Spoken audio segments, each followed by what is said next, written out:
prepared for battle. One box could leave you messed up and fractured. Block these uppercuts, they may leave you captured. May the best fighter win and win again.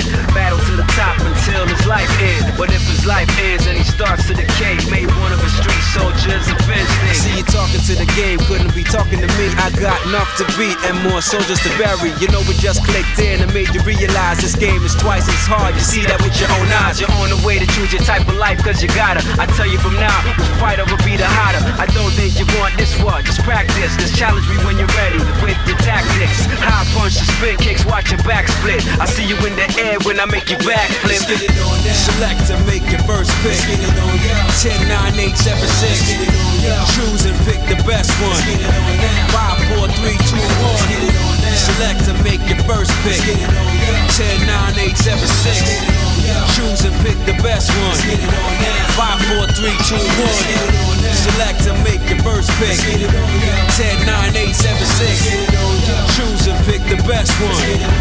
5, 4, 3, 2, 1. Select and make your first pick. 10, 9, 8, 7, 6. Choose and pick the best one.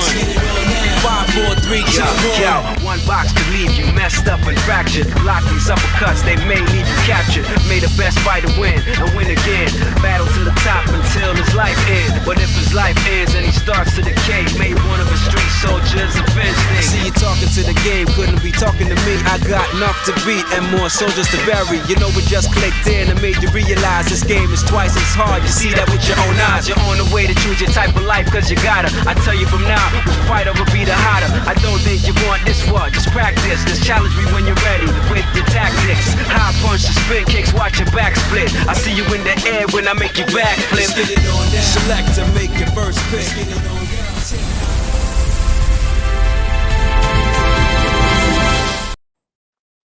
Hey, what is up, everybody? Welcome back, students, faculty, gamers, backlog survivors, wishlist warriors, and everybody in between, especially everybody who watched one trailer and immediately said, I don't need a day one. I'm definitely thinking about it.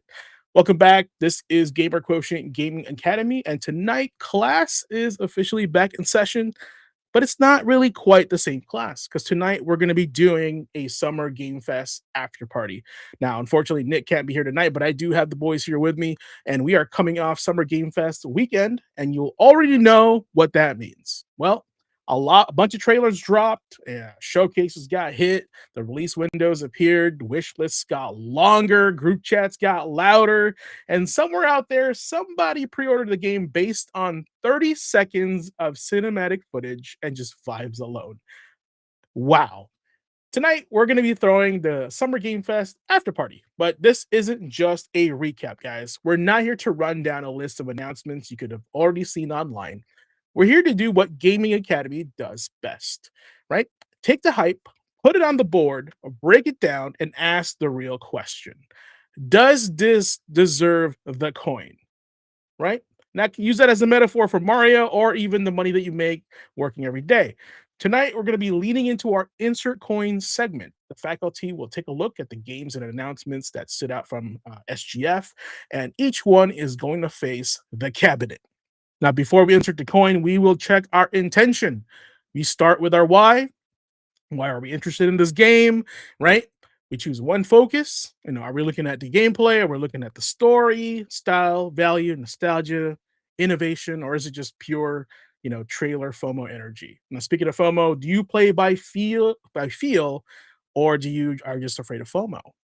Now, do we actually want this game, or did the showcase just make us feel like we should? So these are all the questions we should be asking. This is why we're going to set small win conditions. Does this need to be a day one purchase, a wish list, a wait for reviews, a Game Pass tryout, or a sale pickup? I'm always a sale pickup, regardless of what game it is. Now, we will also reflect and adjust. Like, what did the trailer prove? What do we still need to see here? And most importantly, protect your time. Right? Because your time matters. You only have a little bit time to play during the week. Your money matters as well, because time equals money, and your attention definitely matters.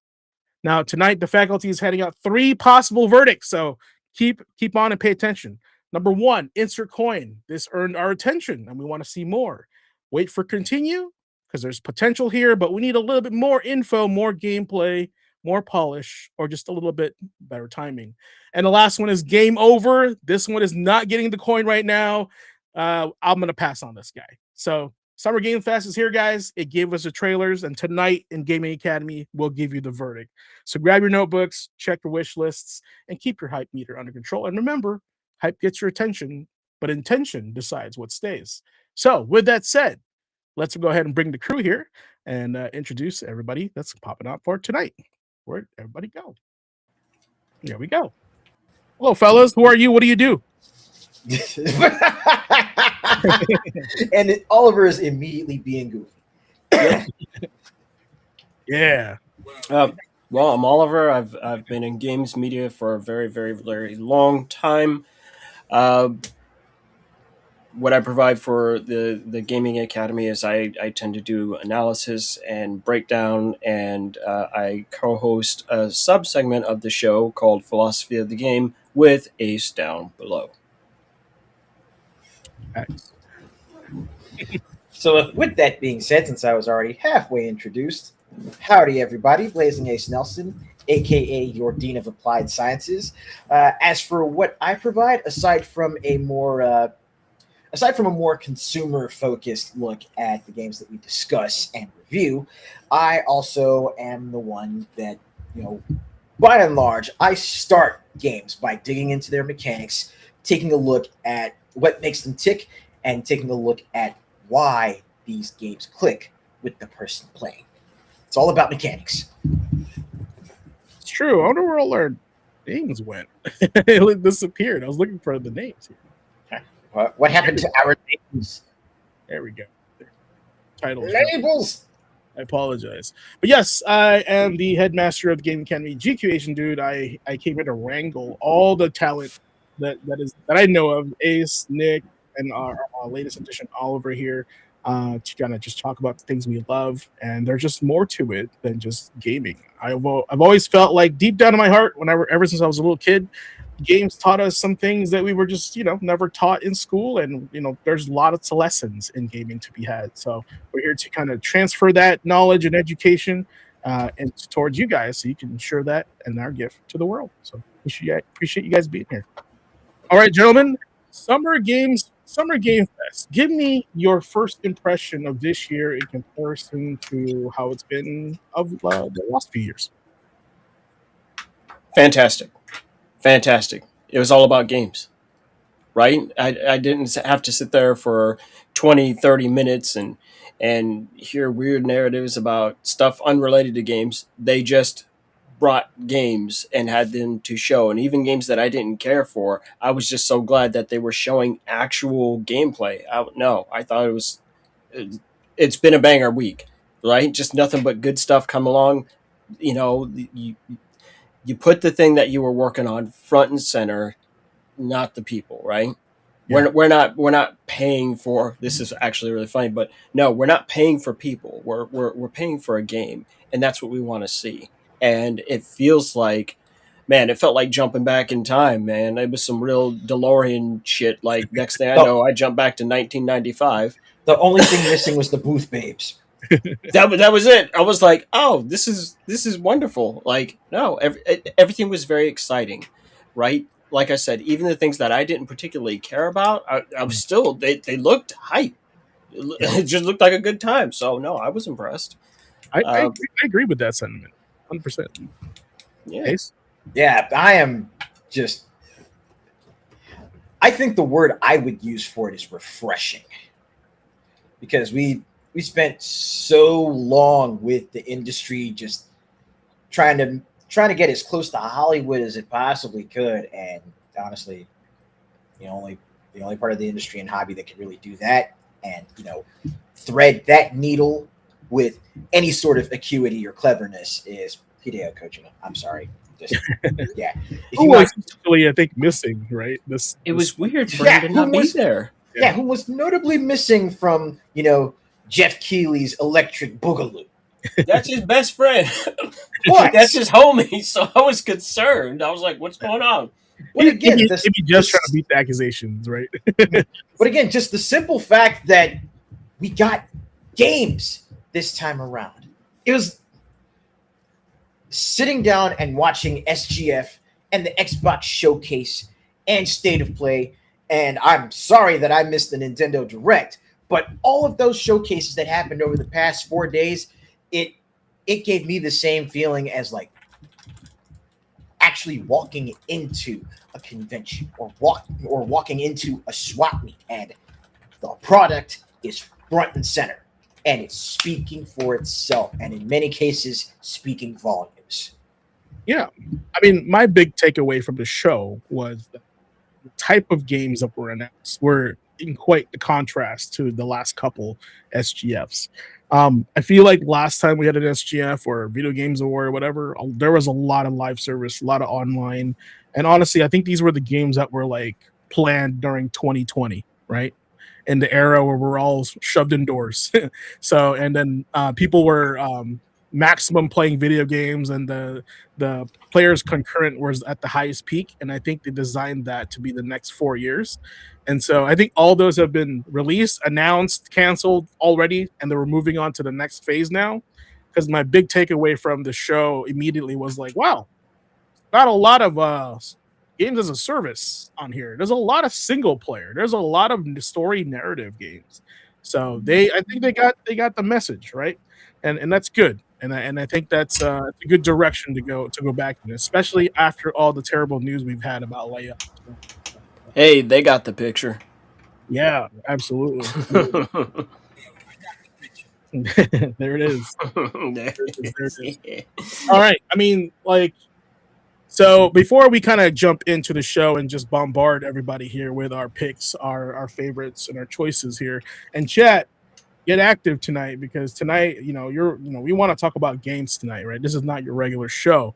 I just want to cover real quick the kind of mantra or Gamer Quotient Gaming Academy, right? We're always asking everybody, what is your Gamer Quotient? And I developed this, cute little chart according to the gals at work. They're saying the Guy and Quinn are adorable. You're what welcome. is your Gamer Quotient? Quinn is technically Oliver's property. No, I designed her. Just in case people didn't know that. No, I sat down and designed that character because I was like, one of the things that we're missing is a mascot. I was like, so we need to come up with something. And I tossed a few ideas around. I was like, nope, she's old school. She comes straight out of 1988. Quite a hit, absolute hit. She's been a hit. Everybody at work. So I also told everybody at work, hey, there's no real answer to this. It's just choose how many of these are you, right? What's your Gamer Quotient? What are you most familiar with? What are you most passionate about? And there's a lot of questions in here that you guys can read. For example, one of the check marks in here, it says, what excites me the most? Progress, discovery, mastery, story, or connection? Which, and which number would that fault make you under if that answer is yes, right? So, and I guess like chat, yeah, I already see people putting numbers in. That's awesome. But it looks like they're ratings for the show. Yeah, those are ratings for the shows. But with you guys, like starting with Ace, like, I don't know, what's your Gamer Quotient? How many of these numbers do you think broken? Well, it honestly depends on the game, but more often than not, like the ones that I kind of, I guess, default to are definitely, number 4. I'm very much into games for the characters, the world building, right? I got into games the same way I got into comic books and cartoons, because I love stories. I love telling stories. I love experiencing those stories however I can. So that definitely a 7 as well. I like returning to familiar favorites to relax and, kind of, vibe with the memories that I get from certain games. Like earlier, I was streaming Legend of Mana, and here's a little something for you. Wow. Here's a little something for you. A little education. I was today years old when I found out you can suplex a motherfucker. Really? I was today years old. No, I was today years old when I found out that you could cancel into said suplexes from your regular attacks. Isn't that Yeah. crazy? Game's been out. It's a fucked up game. Right. There's a reason it's the GOAT for me. I'm like, it's pure nonsense until suddenly it starts making sense. It's like speaking Cthulhu language, man. It's like speaking Qbert.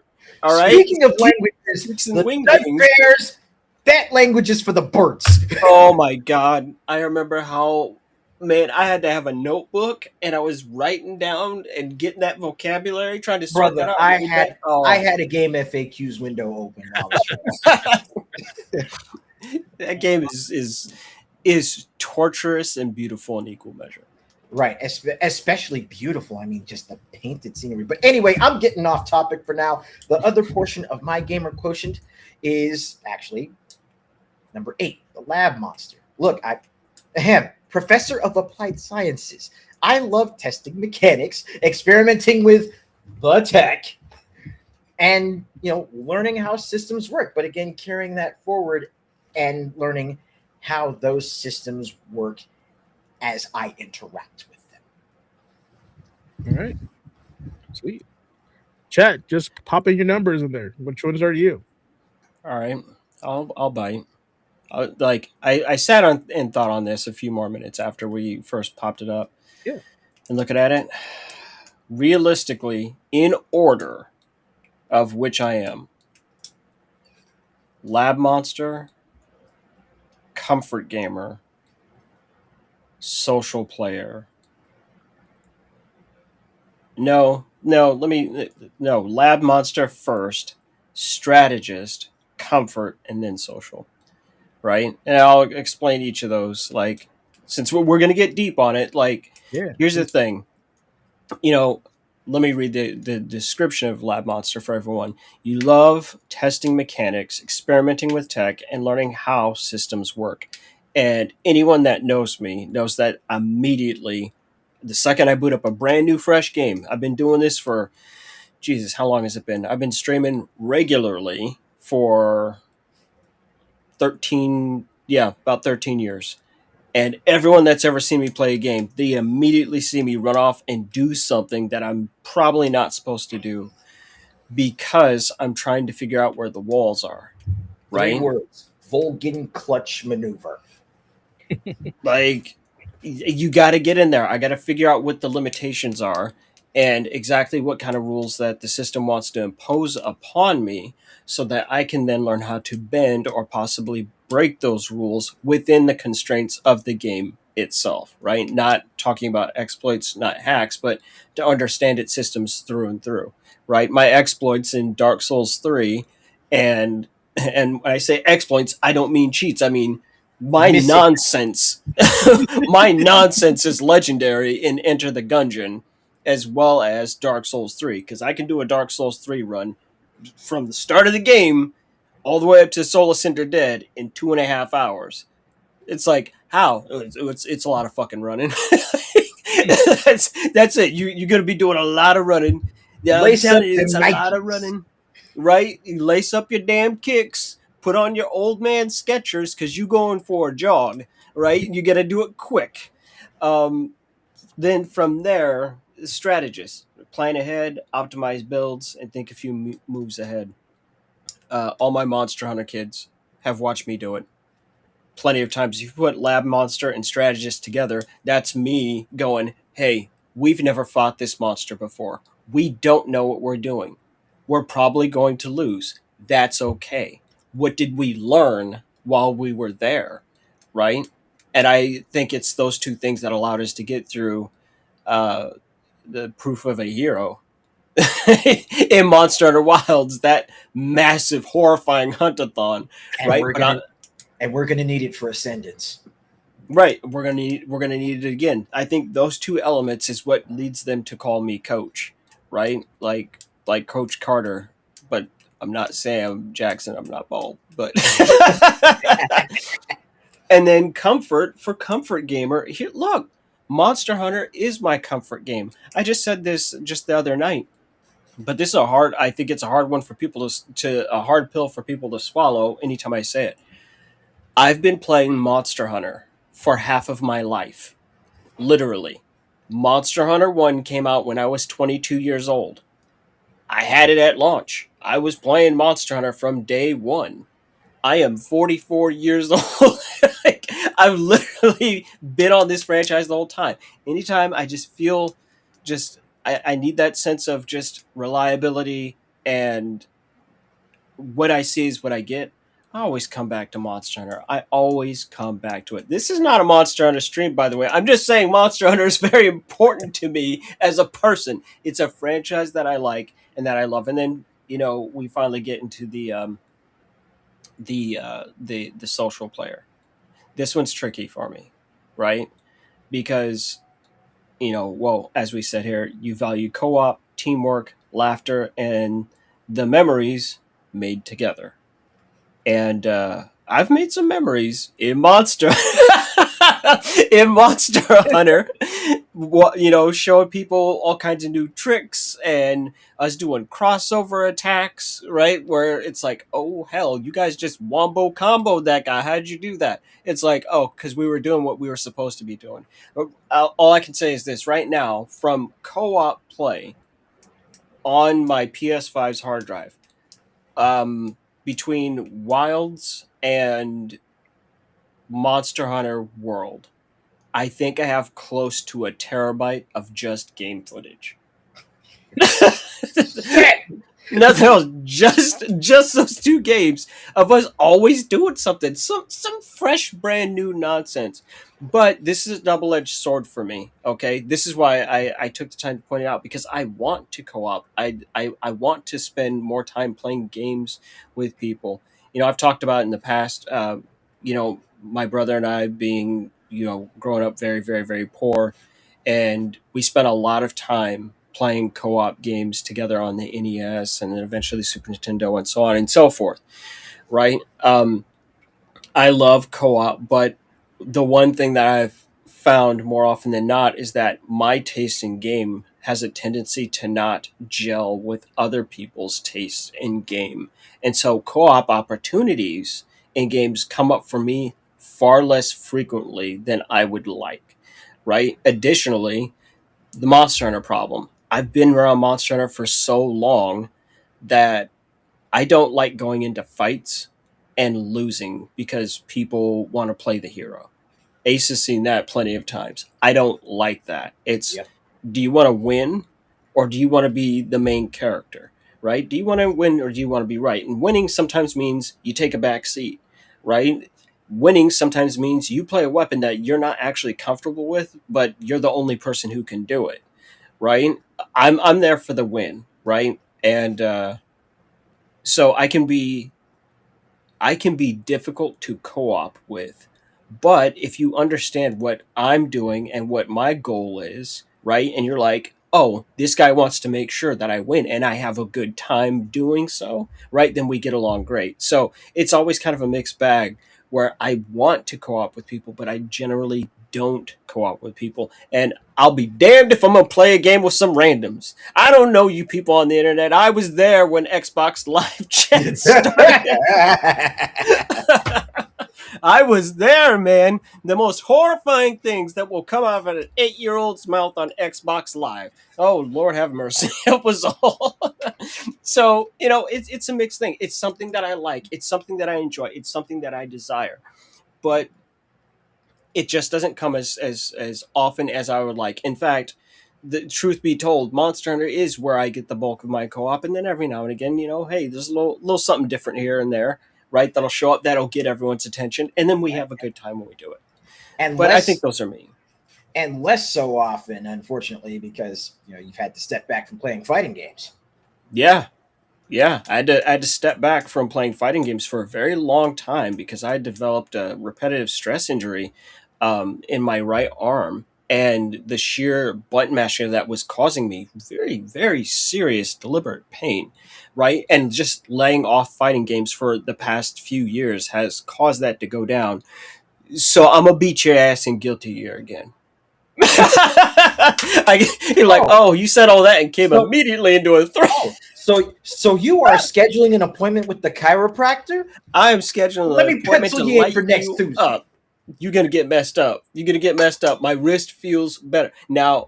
Obviously, being smart, I'm like, we ain't gonna do that for 8 hours. We're old men now, but I'll light you up for a couple. First to five on Guilty Gear. It's like, wait, you're like, does that make you a competitor? No, No. no. I generally don't like competing. I don't like leaderboard stuff. Um, I'm more worried about improving myself.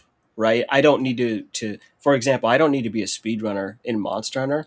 Uh, my metric for success is I walk away from the fight and the monster's dead or in the damn bag, right? We kidnapped in Looney Tunes style. That's what I care about. And if I can do it better than I did the time before, that's great for me, right? But I'm not. No, I just don't compete with other people in that regard. I'm competing with myself. There you go. I'm ghost racing Mario 64. You know damn well what I mean. You ever get mad at your own ghost? You're like, you son of a bitch, you're cheating. It's you. You, Oh, you did well that. then, well then, speaking of, to kind of merge those two topics together, both Fatal Fury City of the Wolves and Street Fighter 6 actually have clone setups where you can basically build your own ghost to fight against. Oh, That's okay. amazing. That's like a new thing. That's like a trend now because Tekken did that with the 8. Right? Really? Ghost Battle. Yeah, Tekken 8. Like, yeah, so you play Ghost Battle and you're fighting against other people's ghosts. Your ghost actually starts learning the way you play, Interesting. and then they can fight against it, or you can fight against it to like teach you a little bit. So, yeah, interesting. Well, I gotta have a confession, gentlemen. This gamer quotient metric here is everything. What do I mean by that? I mean by that is I feel that you are 1, 2, 3, all the way to 8. Everybody's a little bit of everything until they get. But depending on the game they play, those will start to kind of come out more, Mm-hmm. right? Because you could be like, man, I love Monster Hunter, man, but I hate Lethal Company, you know.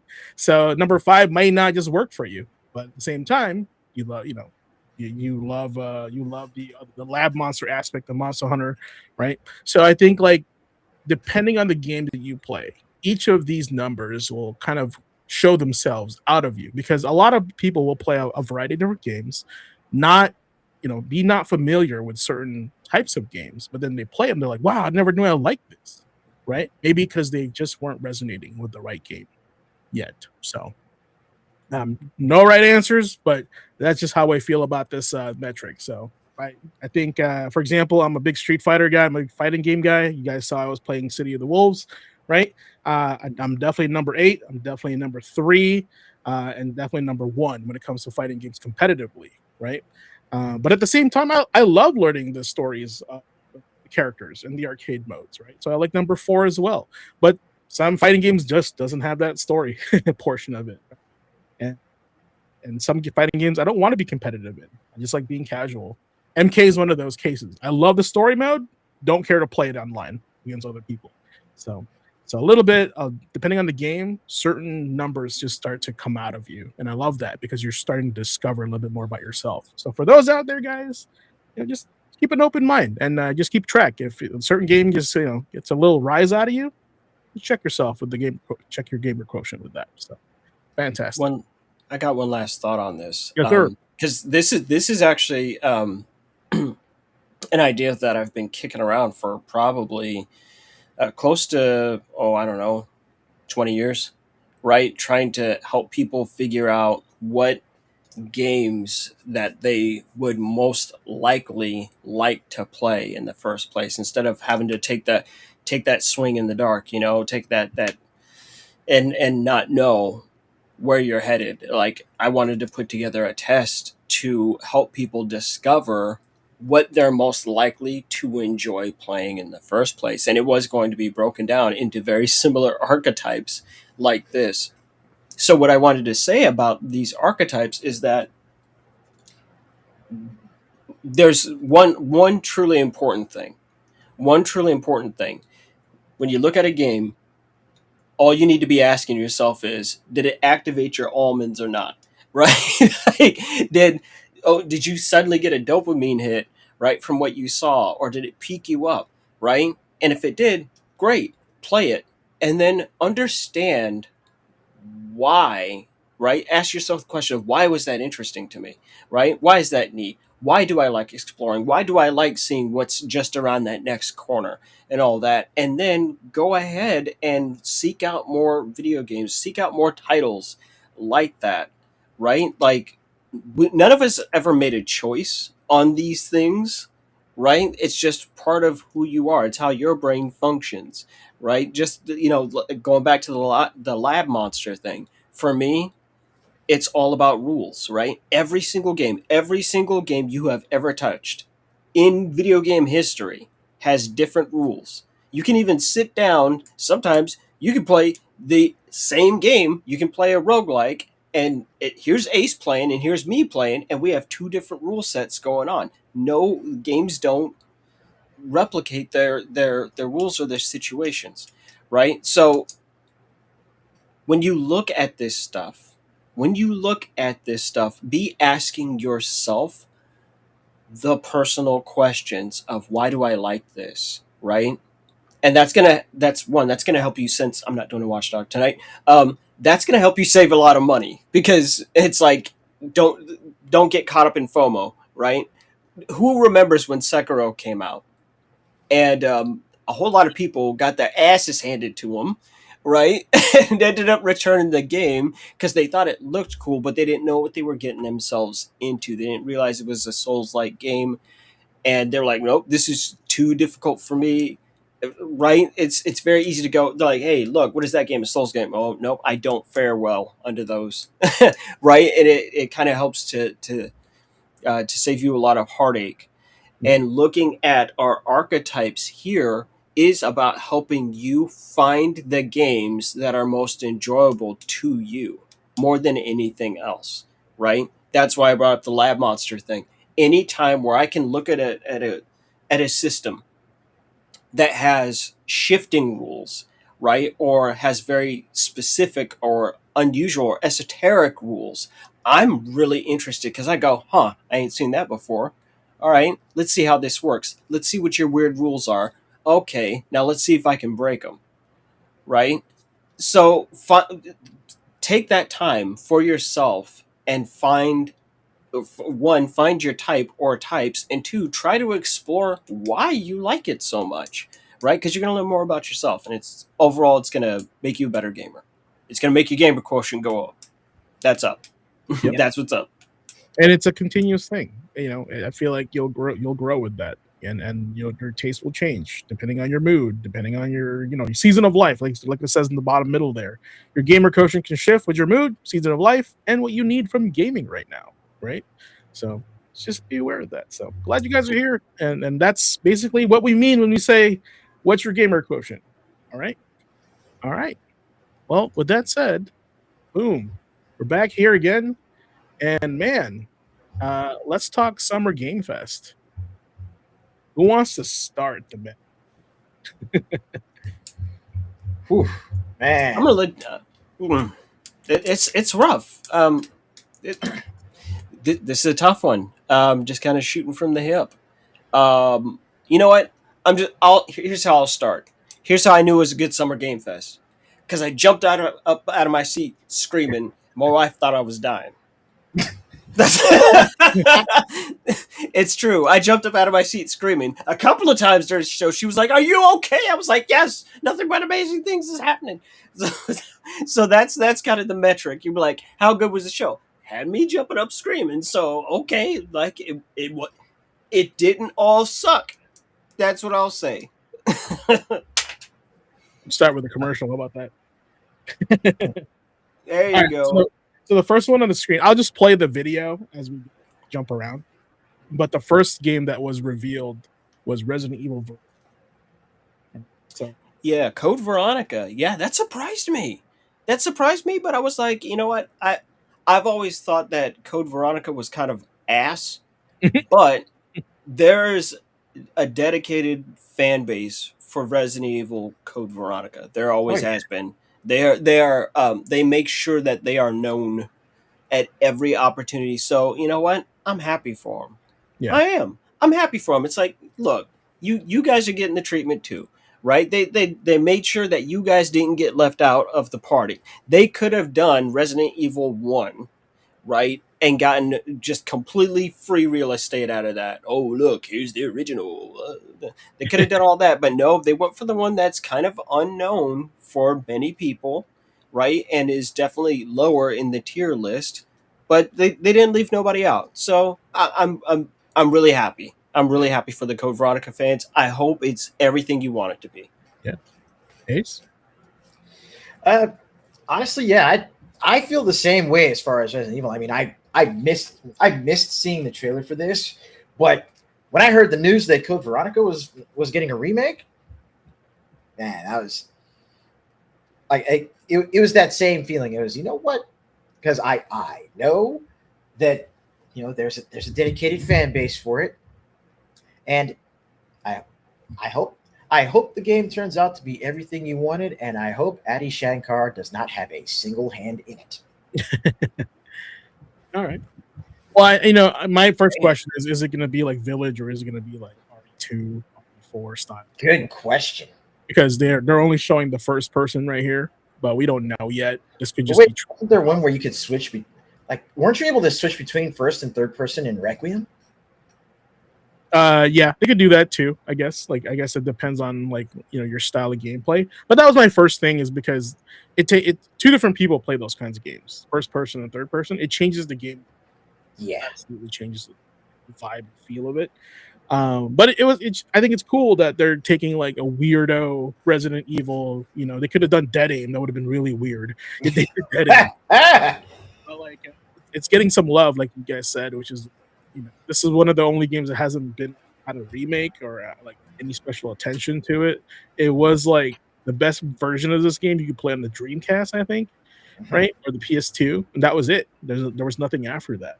So really, really cool that they're just like, hey, let's take this game that didn't get enough love and give it some attention, right? So I think that's pretty sweet. So starting with Oliver, I don't know, what is it for you, man? Is this a day one, or is it what is it for insert coin for you? Oh, it's a hard pass. Game over. Huh? Game over. No, not worth your time, money, or energy. Not worth my time. No. Okay. It's just. That's the only sound I can make. Just Code Veronica always put me off. I'm like, why is Leonardo DiCaprio in here? What's going on? Right, the shifting overhead kind of camera. It's a black sheep game as far as Resident Evil goes. So I'm like, for now. Sorry, I was about to say, this is the same series that has Dead Aim and Outbreak. Right. This is the same series, and this is the one that just feels this off for me. So for me, out of the gate, it's a game over.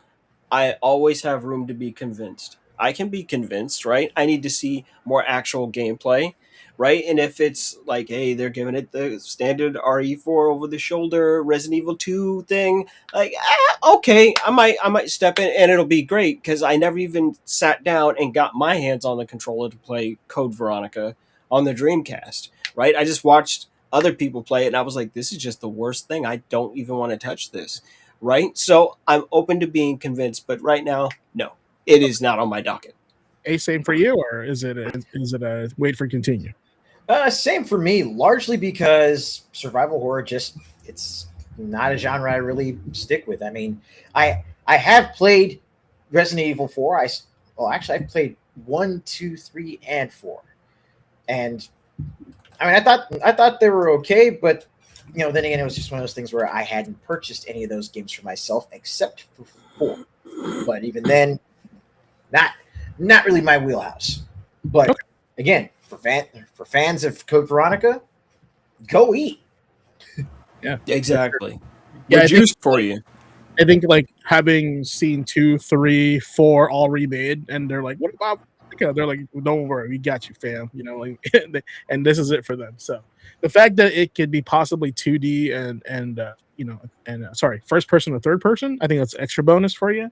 Finally, you get to play Chris again and Claire. It's been a long time since you get to play Chris, right? Especially in third person. So that's pretty cool. But for me, I'm going to have to say, as always, since it's a new game and my backlog is aplenty, it's always going to be a wait for continue for me. It's not going to be day one. It doesn't necessarily mean that I'm going to wait for patches or updates, but I'm definitely going to wait for a price drop because there's just other games I already own and I don't need to pay full price for a game that I won't play day one. Right, I don't have FOMO in me. Now, on the other hand, I will confess that if they do a collector's edition, I will buy that day one. Yeah. Matter of fact, pre-order it because I am just a sucker for like statues, books, or whatever they add into these collector's editions. Remember when those used to come with a pre-order? Right. Not anymore. So that's a wait for continue for me. All right. Going to our next game here, it is, I think, Alien Isolation 2. Any thoughts on Alien Isolation 2 for you guys? Did you guys ever play the original one or have any interest in it? I own the original, but I'm a bitch, so I get scared too easy. I get too scared. I'm like, nope, this shit's too scary. And I just put the controller down. I walk the fuck away. I did it with Alien Isolation, and there was another game. I can't remember what it was, but I was like, no. Outlast or something where you don't have a weapon? No, it was fucking Dead Space. I lasted 20 minutes. I was like, no. Dead Space is crazy. I said, you know what? Fuck it. Space is haunted. I'll let y'all sort that out. The same thing. For Isolation. Pretty much the same with Alien Isolation as it was with Resident Evil. Not really my thing. Your wheelhouse. Nope. That's totally cool. And it didn't grab my attention enough really to, make me decide that I wanted to actually give it a shot. Yeah. And here's the thing. I know my crew and I know what they like, but I gotta ask anyway. Oh yeah. And but Sarah, so kind of skipping over here, this kind of piqued my interest a little bit, right? Absolutely. So, and I know Oliver's got something to say, and I'm here for it. I gotta have it. Yeah. All right. So tell us the name of the game and why you gotta have it. Gen Atlas, because I have an interest in mechs, but most mech content I don't like. Like, I really tried Armored Core back in the day. I really did. Like, I put in effort. I was like, damn, I'm just an actual auto mechanic. I'm spending more time messing with parts than actually out there doing mecha shit. Right? Like, the last mech game that I truly deeply loved was Robotech Battlecry. It's been a while. Okay. That's fair. And, I loved Virtual On and stuff like that. But first and foremost, this is so different coming from the creator of Ico and Shadow of the Colossus and Last Guardian. For him to pivot in this direction, I'm like, what you doing over there? Right? And it's not like the man has ever done me wrong as far as games go. The fact that he tricked me into buying Shadow of the Colossus like 3 fucking times should tell you something. I'm like, why do I keep handing you money? I've played this before. I'm like, it just keeps happening. So I'm just like, you know what? Okay, fine. You just, by default, I'm interested. I'm curious. Curiosity right there. Curiosity killed the cat, but satisfaction brought it back. I want to know what the hell's going on with this because I'm just like, That's what I was gonna say. This trailer is like pure storytelling, right? Without trying to say anything. Like we're just watching this with no audio, but like honestly, like there's a scene right here, like this right here. Mm-hmm. This was like Shadow of the Colossus, like built into it, right? But now I'm like, well, are they bad? Are they good? Like, what's the story with this? Is it his? Did he capture it? Right? Like that's the storytelling part of me. That's like now I'm really interested in investing in this game. So. And that was just from like a 2-minute trailer, probably less than that, But Ace, like, is this kind of like in your wheelhouse? Do you find any interest in Oh no, this is definitely piquing my curiosity for sure. And even I sat down and I played a little bit of Ico, a little bit of Shadow of the Colossus, and I thought those games were all right. But again, much like Oliver, I am very much into mechs. But I'm a little bit more liberal as far as my interest in mechs. So I will sit down and play Armored Core for days. I will sit down and play Gundam Breaker till my eyes bleed. But this right here, just the setting and the visual signature that this has. This is cool. Oh yeah, it's got my attention. Yeah, like this. This is like I don't know. This is very iconic to me right here. This scene right here, it tells a lot as far as like storytelling goes. You know, like this. Watching Yeah. this reminds me of that one Colossus that has that giant pillar that you run up. Right? Yeah, big ass arm. You know, it's man. Like, I didn't realize there was like gameplay like that too. I thought it was like a lot Right. of exploring. Gunplay out of this guy? Yeah. I'm like, Yeah. yo, like you've never done anything like that in 20 years. Like, what's going on? So it really captured my attention. It really arrested me. I was like, okay, are we just? Is he going? Yeah. What if you make Colossus and then you go beat other Colossi with your Colossus? So Yeah, the next game, exactly. like, oh yeah, no, I'm in. I want that. Or I'll even play take pieces of 3 them times. and make like your own like Frankenstein Colossus. Because he Right. was taking the head from and separated it, right? So that was really interesting too. So no, it's super cool. So Which basically means I need to save about $180 so I can buy the same fucking game 3 times again for some reason. probably gonna be like a trilogy. Like, they're doing that with Kingdom Hearts 2 right now. So yeah. So you guys, that's an insert coin from everybody, right? It's That's an insert. It's actually a wait for continue. we got Traitor. I'm interested, but there's other stuff that's already got my wallet. Traitor. That's fair. And you know me, I'm always gonna be waiting for continue unless it's a collector. Look behind this charge.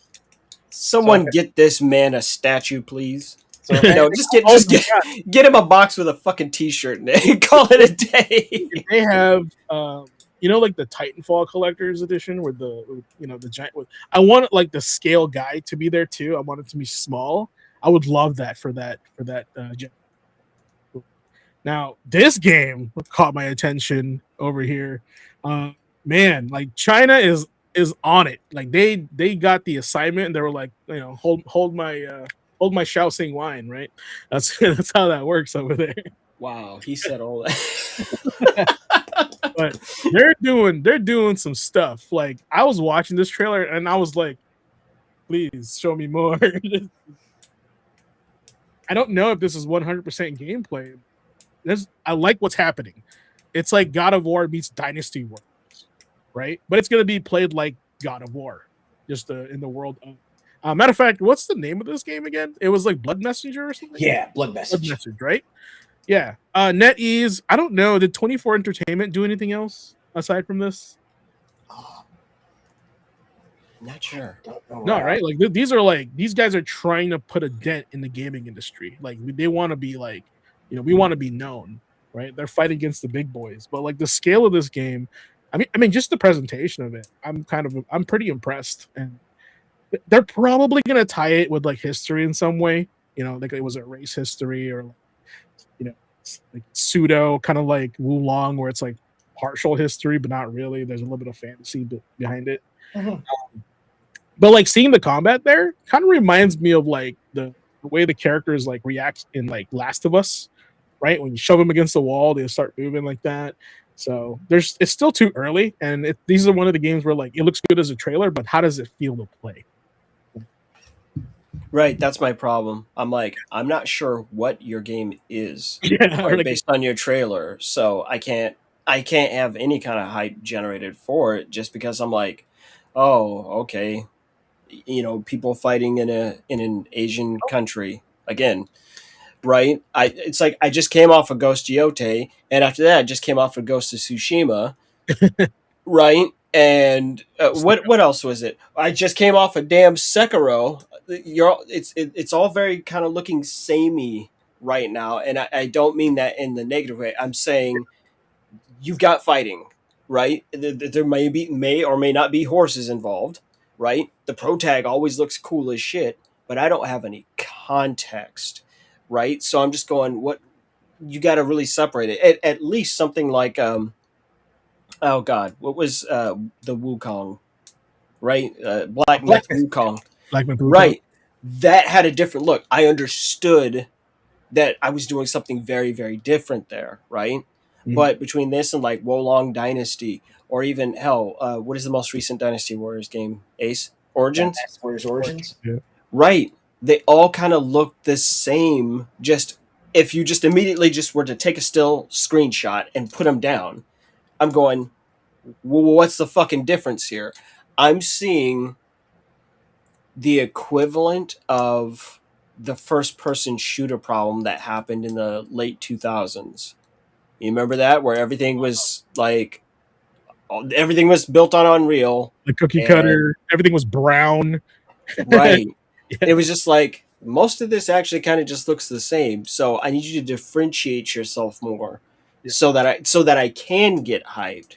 Right? It's not that it's a rejecting the possibility of being hyped, but I just want to know what the fuck are you selling me right now? Because I've been sold that 5 times before. Like, just let me know. And it's not working. It's just right now it's not working. You know what did work for me last year though?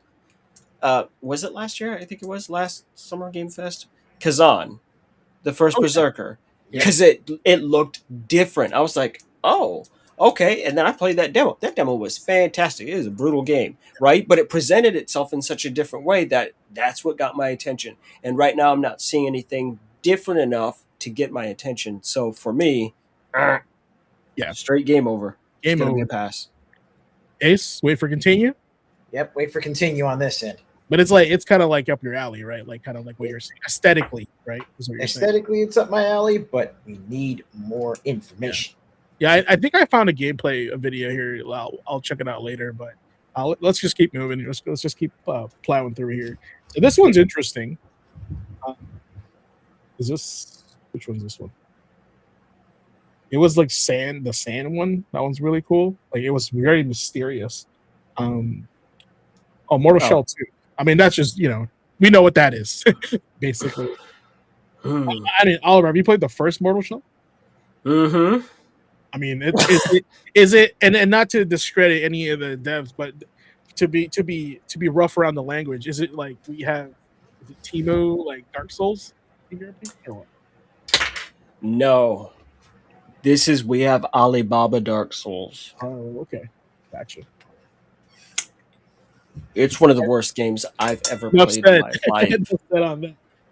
This is the one that I found really interesting because there's nothing really like this. Right? They create like a landwalker on the desert. And it's got a little bit of like survival to it. I think that's cool. A little bit of mech, This right? is just cool. See, this is that co-op vibe I was talking about, where it's like, Yeah. oh, I want to get up to some nonsense, but if you tell me it's if it's some extraction shooter, Yeah, there you go. Yep. right? No, I just want to get on some mechs and fuck around in the desert, right? I want to go, here, wife, here's the controller. Look, we have a big stupid spider mech that we're going to walk around on and rob everyone else It's in Wild the Wild fucking West. desert of the water, right? She's going to be like, yeah, I'm in, right? I don't want to go PvP against anybody. I just want to get up to nonsense with me best mates. It ain't that hard. Yeah, Right. PvE I think is one of the most difficult ways because you're basically raiding and they have to like figure out how to like balance that out within multiple people, right? Mm-hmm. So what's this one? Oh, this is the Assassin's Creed 4. Are you guys Assassin's Creed fans or just it's always a pass for y'all? Syndicate. Syndicate, yes. Okay. Yes, sir. Syndicate is the chosen one. And I got into Syndicate after watching this goofball over here stacking bodies up in Black Flag. I was watching a lore video because I had just recently finished Origins, which by the way I enjoyed. I didn't enjoy the fact that they're trying to sell me as soon as I load the screen. Right, that was another thing that I think Oliver said that too. I agree. I was like, "What the hell? I just bought the game. You're trying to sell me more stuff?" Yep. Right? Ooh, that They pissed said me that off. they said Syndicate was peak original Assassin's Creed. They've finally perfected the formula, right? And then they switched over to a new formula, right after that. Because wasn't that the last one before they went to Origins? I want to Unity. say you're correct. right? That was the last one before they switched the switched action from, RPG style, right? Versus yeah. like what they had before. Yeah, that was like that was. I was watching the video. They're like, Oh, this wait, is no, peak Assassin's Creed. All right, Ace. I know that this is right up Yeah, your alley. yeah, yeah. Syndicate was, in fact, you're Okay. correct. That was the last of the old.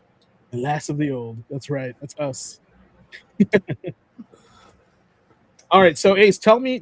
I didn't guess this was Gundam. First of all, there's aliens, right? Neither did I.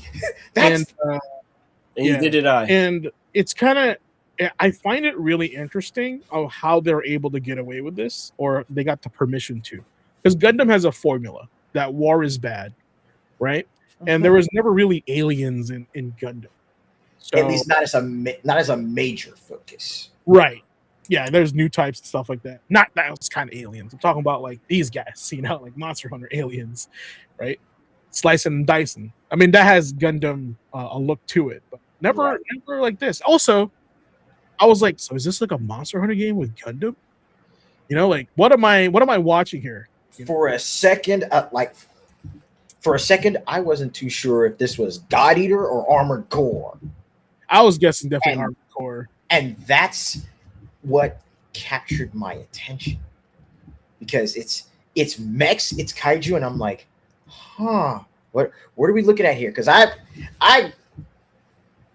have recently been going absolutely bananas playing Megaton Musashi, which is mechs versus kaiju, right? Yeah. I was not expecting anything like this, and then I see the suits running around cutting up monsters, and I'm going, this is fantastic. What is this? Tell me more. And then I see Gundam, and it's like, I'm sorry, what? Yeah, we didn't really see Gundam. the flourishes of like Gundam, because Gundam is like white reality. Like this is very dark, grim, especially for a Gundam. And I'll go back here. Now, here's what I'll say. Of all the mecha out there I hate, Gundam is definitely the one I hate the most. So that's probably going to surprise you when I say, yep, that's a go for me. This is a go. It looks good. And if it is that, if they are in fact doing kind of a mecha Monster Hunter, yes, Or like, of course, I am. If that's what it is, if that's truly what it is, and how it kind of plays out, oh my God, I will actually be willing to tolerate the Gundam fandom just for that. Oh no! I'll go fucking bananas. There is a rather sizable segment of the Gundam fandom that's going, this isn't Gundam, and just 100% writing it off. 100%. Gundam's behind me, right? And this is why I was like, incredible. This is disruption.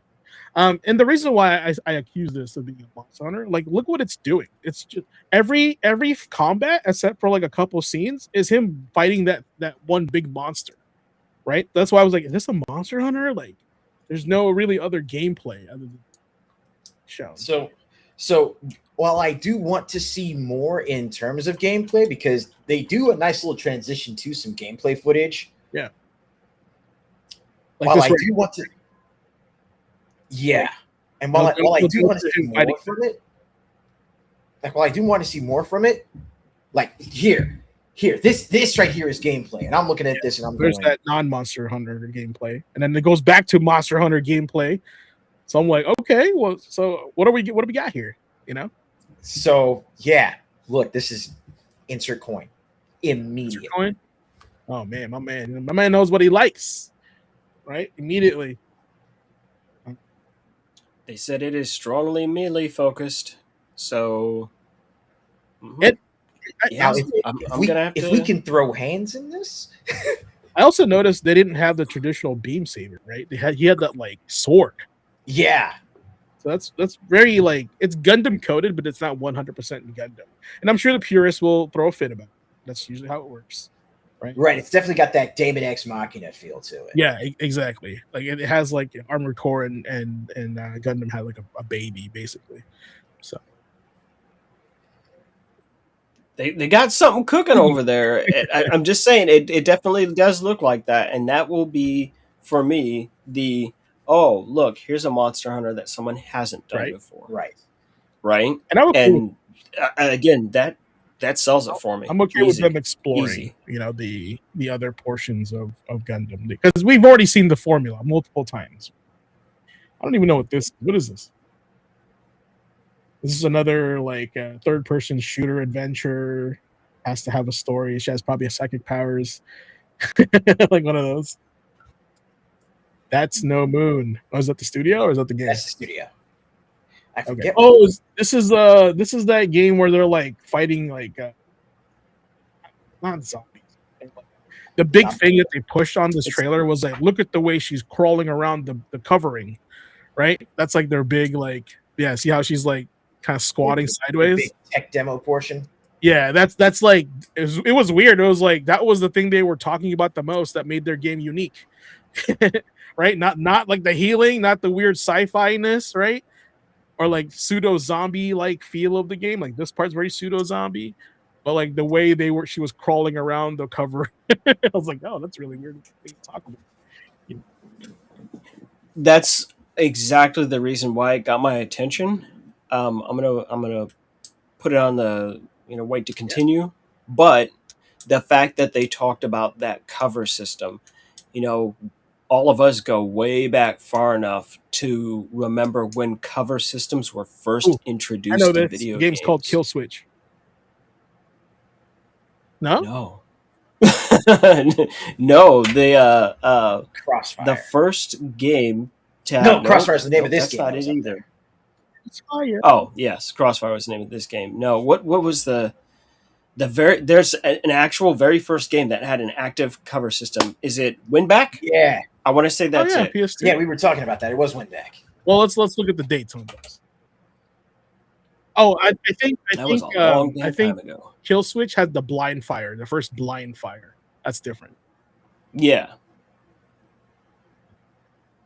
yeah, yeah, being able to fire blindly from cover, yeah, that's separate. But the cover system being very important there. And so when they showed that and they talked about that in here with Crossfire, I understood that they were trying to tell us something important, right? If anyone remembers this is one of those rare FPSs that I actually fucking loved, from Bethesda. Actually, I want to say it came out in. Did it come out in like maybe 2013? Brink, Mm, right? And they had their smart system, right? Which first and foremost, brilliantly fucking named, by the way. Like if you're gonna go for an acronym, it doesn't get any better than that. They're like, nope. Here's how we're handling free running and parkour. We have this smart system, smooth movement across random terrain. I was like, You clever bastard. You're give like, that that's man a smart. fucking raise. Someone give that man a raise. Nah, Give him a goddamn raise in It a was corner like- office. That's brilliant naming.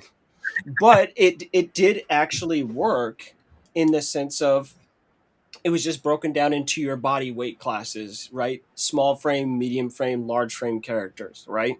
And the small frame guys, you just needed to hold a parkour button and they would sort the rest of the shit out on their own, right? So that you could stay more focused on the actual moving and tagging your goals and objectives and staying engaged in combat and knowing what your weight class was would give you a really good idea of exactly what terrain you were going to just fly right over versus the ultra lightweight guys that can't take a fucking shot to save their lives, but god, they're just little just doing the flying trapeze bullshit like all over the place.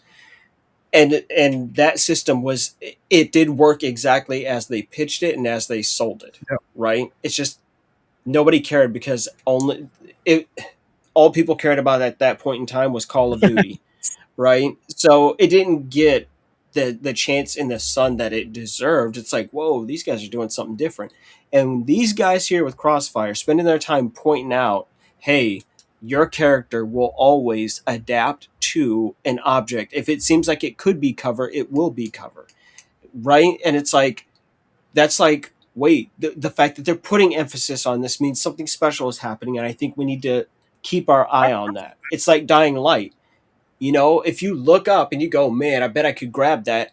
There's like a 90% chance you can, in fact, grab and climb that object in Dying Light, and so it makes What's free that running called? Like everything work. contextual collision or something like that, right? Or like I you know, think. when you're playing a game, like a third person game, and your character puts his foot up against a ledge naturally, right? It's contextual collision. Yeah. Like that's like that. Right? Oh, you mean when your character puts their foot up on a stair Yeah, like they're but walking like up you the don't stairs? do anything. It just your leg just that animation just matches it. Inverse Inverse kinematics. kinematics mission. Okay, cool. I think Yep. that's underappreciated. Honestly, not a lot of people gonna go, Mhm. hey man, look at that detail. Like every game I play now that has like a character, I try to do that with like any curb or anything. I'm like, oh look at that, that's cool. You know, I'm not 100% certain on this, but I think Resident Evil Remake was the first to utilize it on the on the GameCube. GameCube. Okay, I think. I'm not 100% on that one, so before somebody freaks out, but I just remember it's one of the earliest to actually utilize it. yeah, that's a good question because I feel like that game is very flat. Like because you're at tank controls, right? We'd have to like Yep. dig deep. So, Chad, if you guys know, let us know. That'd be cool. Climb up them Right. stairs. Ace, before we jump into Virtua Fighter, because I know you're just punching Oh. to get to Virtua Fighter, I want you to cover today's ad read. Ready? Captain, Advertisement time, time for kids. shameless shilling. Captain, right. it would be my genuine pleasure.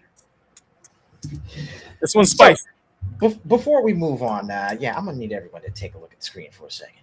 Just look, because this image right here is giving us full rival schools energy. We got detention class. We've got gaming academy branding on the wall. We've got a student hunched over the desk like he just failed the strategy over ego exam. And standing over him, a professor with serious Kyoko Minazuki energy. Lab coat, glasses, book in hand, and the look of someone who's about to diagnose your entire play style as terminal button mashing. Trash. And honestly, she might be right. Because at Gaming Academy, detention isn't just punishment, it's curriculum. And today's lesson, why bad decisions don't level you up. And the front and center on the back of that student, which I feel quite proud of, considering this is, considering this is mine and Oliver's baby, the PhD Philosophy of Gaming t-shirt. Now, this shirt is for the players who know games are more than just wins and losses. They're choices, they're systems, they're lessons. They're the difference between mashing through life and actually understanding the matchup. The back design is bold, detailed, and loaded with that Gaming Academy mindset. Think deep, play smart, and level up. So whether you're a strategy student, a fighting game scholar, or someone who has absolutely been sent to detention for skipping the tutorial, this tee's got your name on it. And look, if Kyoko's running detention, you'd better come prepared. Bring your notebook, bring your controller, and most importantly, bring the fit. The Academy, exactly. Eat your dinner. But to join the Academy, to step into the next level of gamer style, head to the link that's been scrolling across the bottom of this entire show so far. That's gamerquotient-shop.fourthwall.com. There you go. Yeah, I just wanted to feature this shirt a little bit more. I really enjoyed the philosophy of gaming episode, and I'm looking forward to more of that. I really wanted to create something that nails in the spirit of Gaming Academy. So this is the front, actually, here, a little logo for them. I think it's super cool. I think one day we make that into a card. It'd be great. The back is actually where it resonates the most. Big old logo back there. But the detail on the sleeving, I think, is where really it shines. It has details from the other shirts as well, right? To the next class, and the other one is the logo as well. So you get a lot of graphic on this shirt. Now, here's the other thing that really I was like, whoa, this is cool. This thing looks great in chocolate. So this is my favorite color right here. So Yeah. listen, the next time you try to ask me on a date, okay, you don't have to go all the way there. Okay, you can just ask me for my phone number instead of saying I look good in chocolate. There you go. You can just bring that shit down, okay? Look, he said that this ad read was going to be spicy. Oh yeah, that's right. And here we That's are. right. Also comes in navy, which is, these are all gamer quotient colors. They're pretty cool. Put a little bit of Tabasco on there. Yeah. Answer. There's an audience question. They're going $25. That better be a damn comfortable shirt. Yes, yes. I will actually speak to that because I run my own personal store through this similar fulfillment. So I do actually know what the quality of that content is. In fact, if you look at all these fine gentlemen on screen right now, we are wearing hats from that store, and it is literally some of the highest quality product that I have ever seen. And there's one thing that I always do. I never tell anyone to buy something that I wouldn't buy for myself. That's just foolish.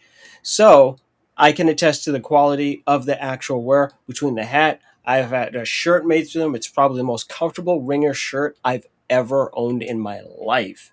Right? I'm like, wait a minute. This is way too good for what I paid for. So no, we can actually attest to the quality of these goods because we all own these goods ourselves. Yes, sir. He is correct. I wish I had that Morgan Freeman. He's right, that one.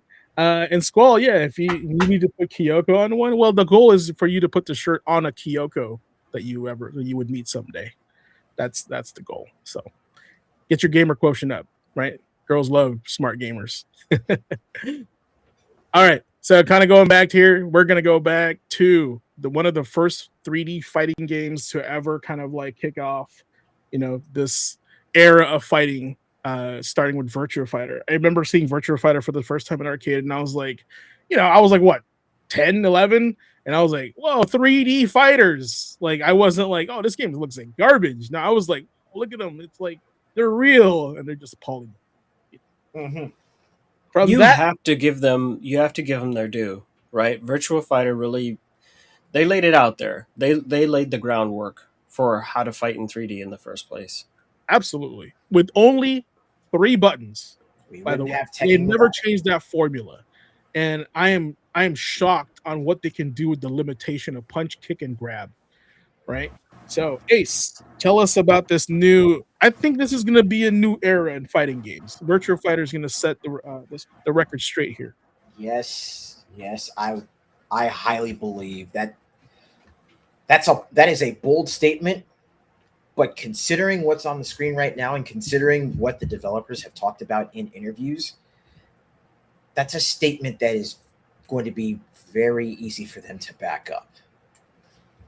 Because seeing as how this is being developed, through RGG Studio, they're taking not only are they taking what they've already got established with Virtua Fighter, but leveraging the technique and the talent of RGG Studio, with of course the world building that they've done with the Yakuza being leveraged for this fictional Southeast Asian city in Virtua Fighter Crossroads.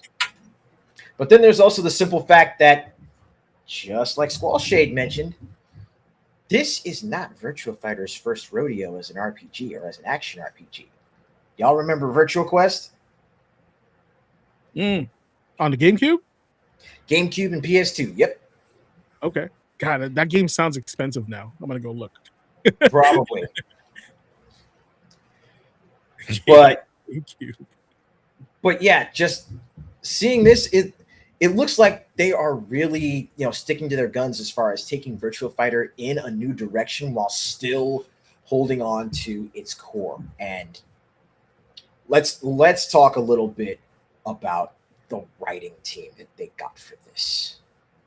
Like one of the 3 lead writers on this is David Hayter.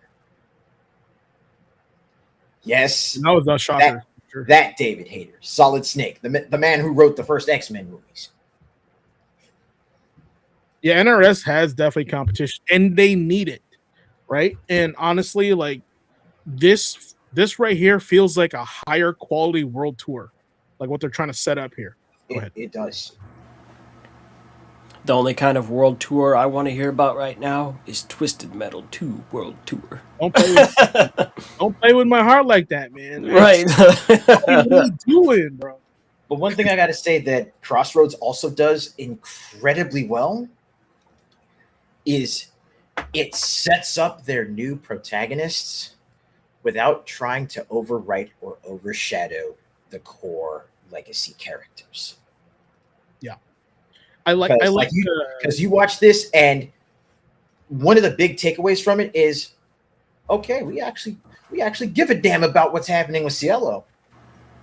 Yeah, I like the storytelling in this trailer, right?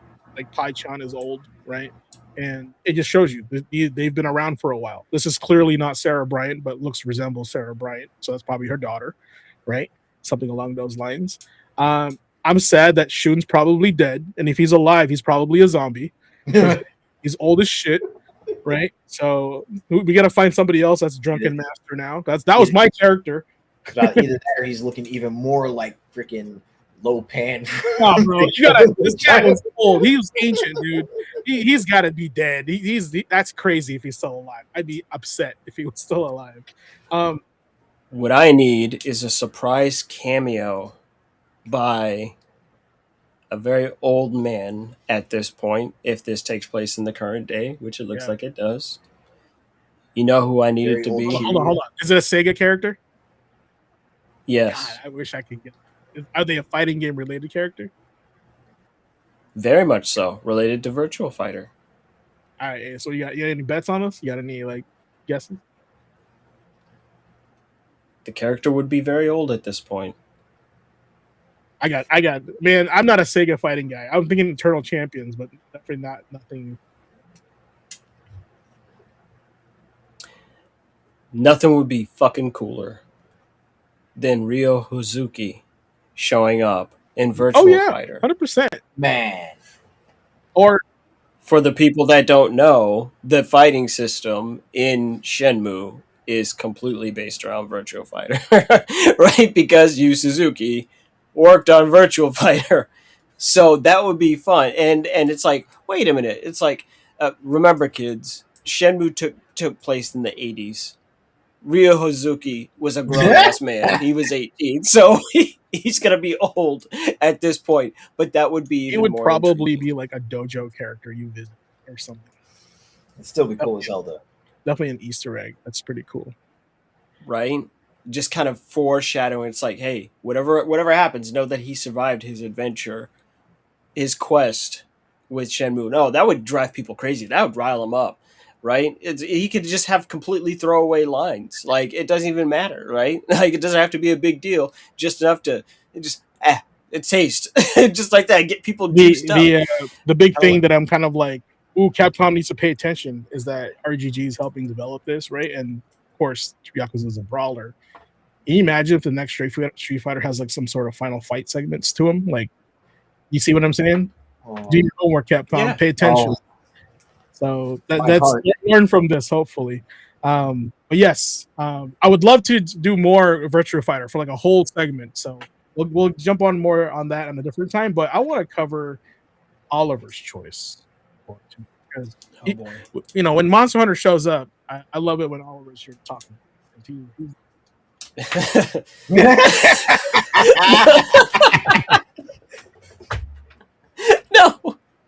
No, hold on. I gotta get the costume for this shit. Hold on.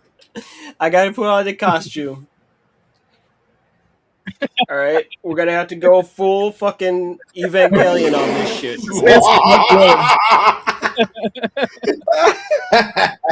I need you to get on the fucking secrets and get on the secret. Oh no! No, by default, nope. Get on the fucking bird. First question. We're go. First question. What we just saw is like like what is this, like a platoon of like monsters? Is this new, or is this something I've never seen? No. This is something that's already in base wilds. Pack Monsters. monsters, and the flying homies that we saw. We have those up in the God. What is the name of the ice area? Oh yeah, In wilds. I never fucking go there. That's why I can't remember the name of it.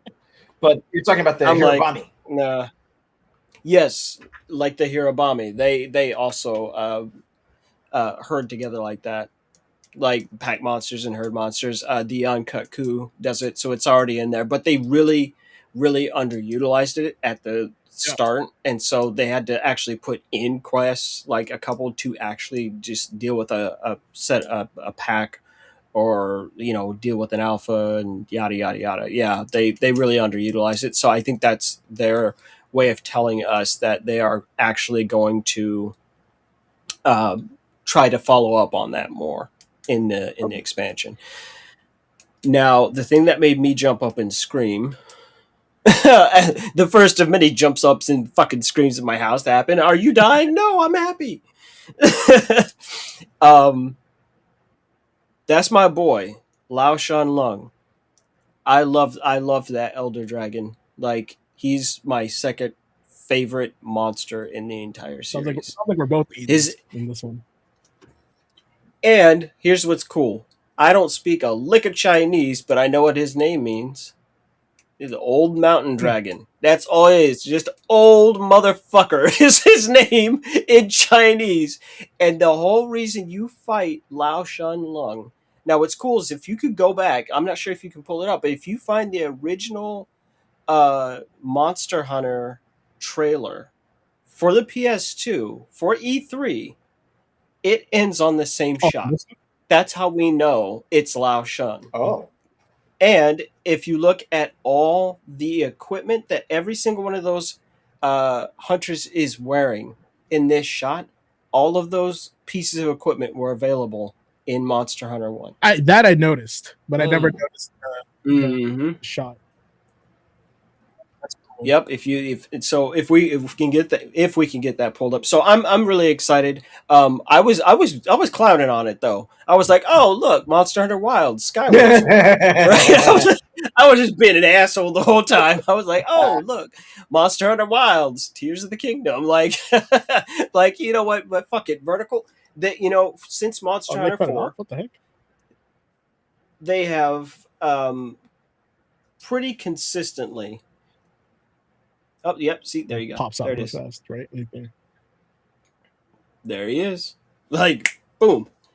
Because, anyhow, like, my, just looking at it from Monster Hunter 4 and with World and Iceborne and Monster Hunter Rise, look, we just went Monster Hunter Rise, now we're doing Monster Hunter Ascendance. They tried to lift y'all up, and you're acting fucking crazy. They're trying to boost you, and this is how you're acting. Like, Jesus. No, so they've been doing that though since Monster Hunter 4. Like, they continue to try and expand on the game vertically in multiple different ways.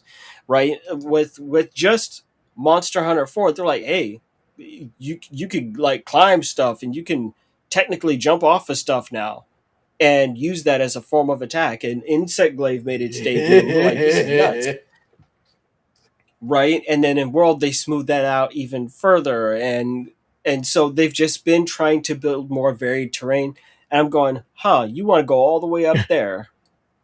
All right, fuck it. Let's see what you do with it, right? I like the boost bracer as a way of changing up attacks and things like that again. That just looked cool to me. Watching that greatsword swing that many times in that short period of time, I was like, oh. I want to see what it does for the Insect Glaive. One thing I know for sure is that Monster Hunter always takes with one hand and gives with the other. So every time you get something cool, just know it's going to get way fucking worse. I was gonna say, like, remember how I think I brought this up very briefly, how like those wounds that we and it makes them fall down, made the game a lot easier, right? Do you think Do you think we Mhm. really? I mean, I love new things. Hopefully, we get a new weapon. But do you think this game was going to make the game easier?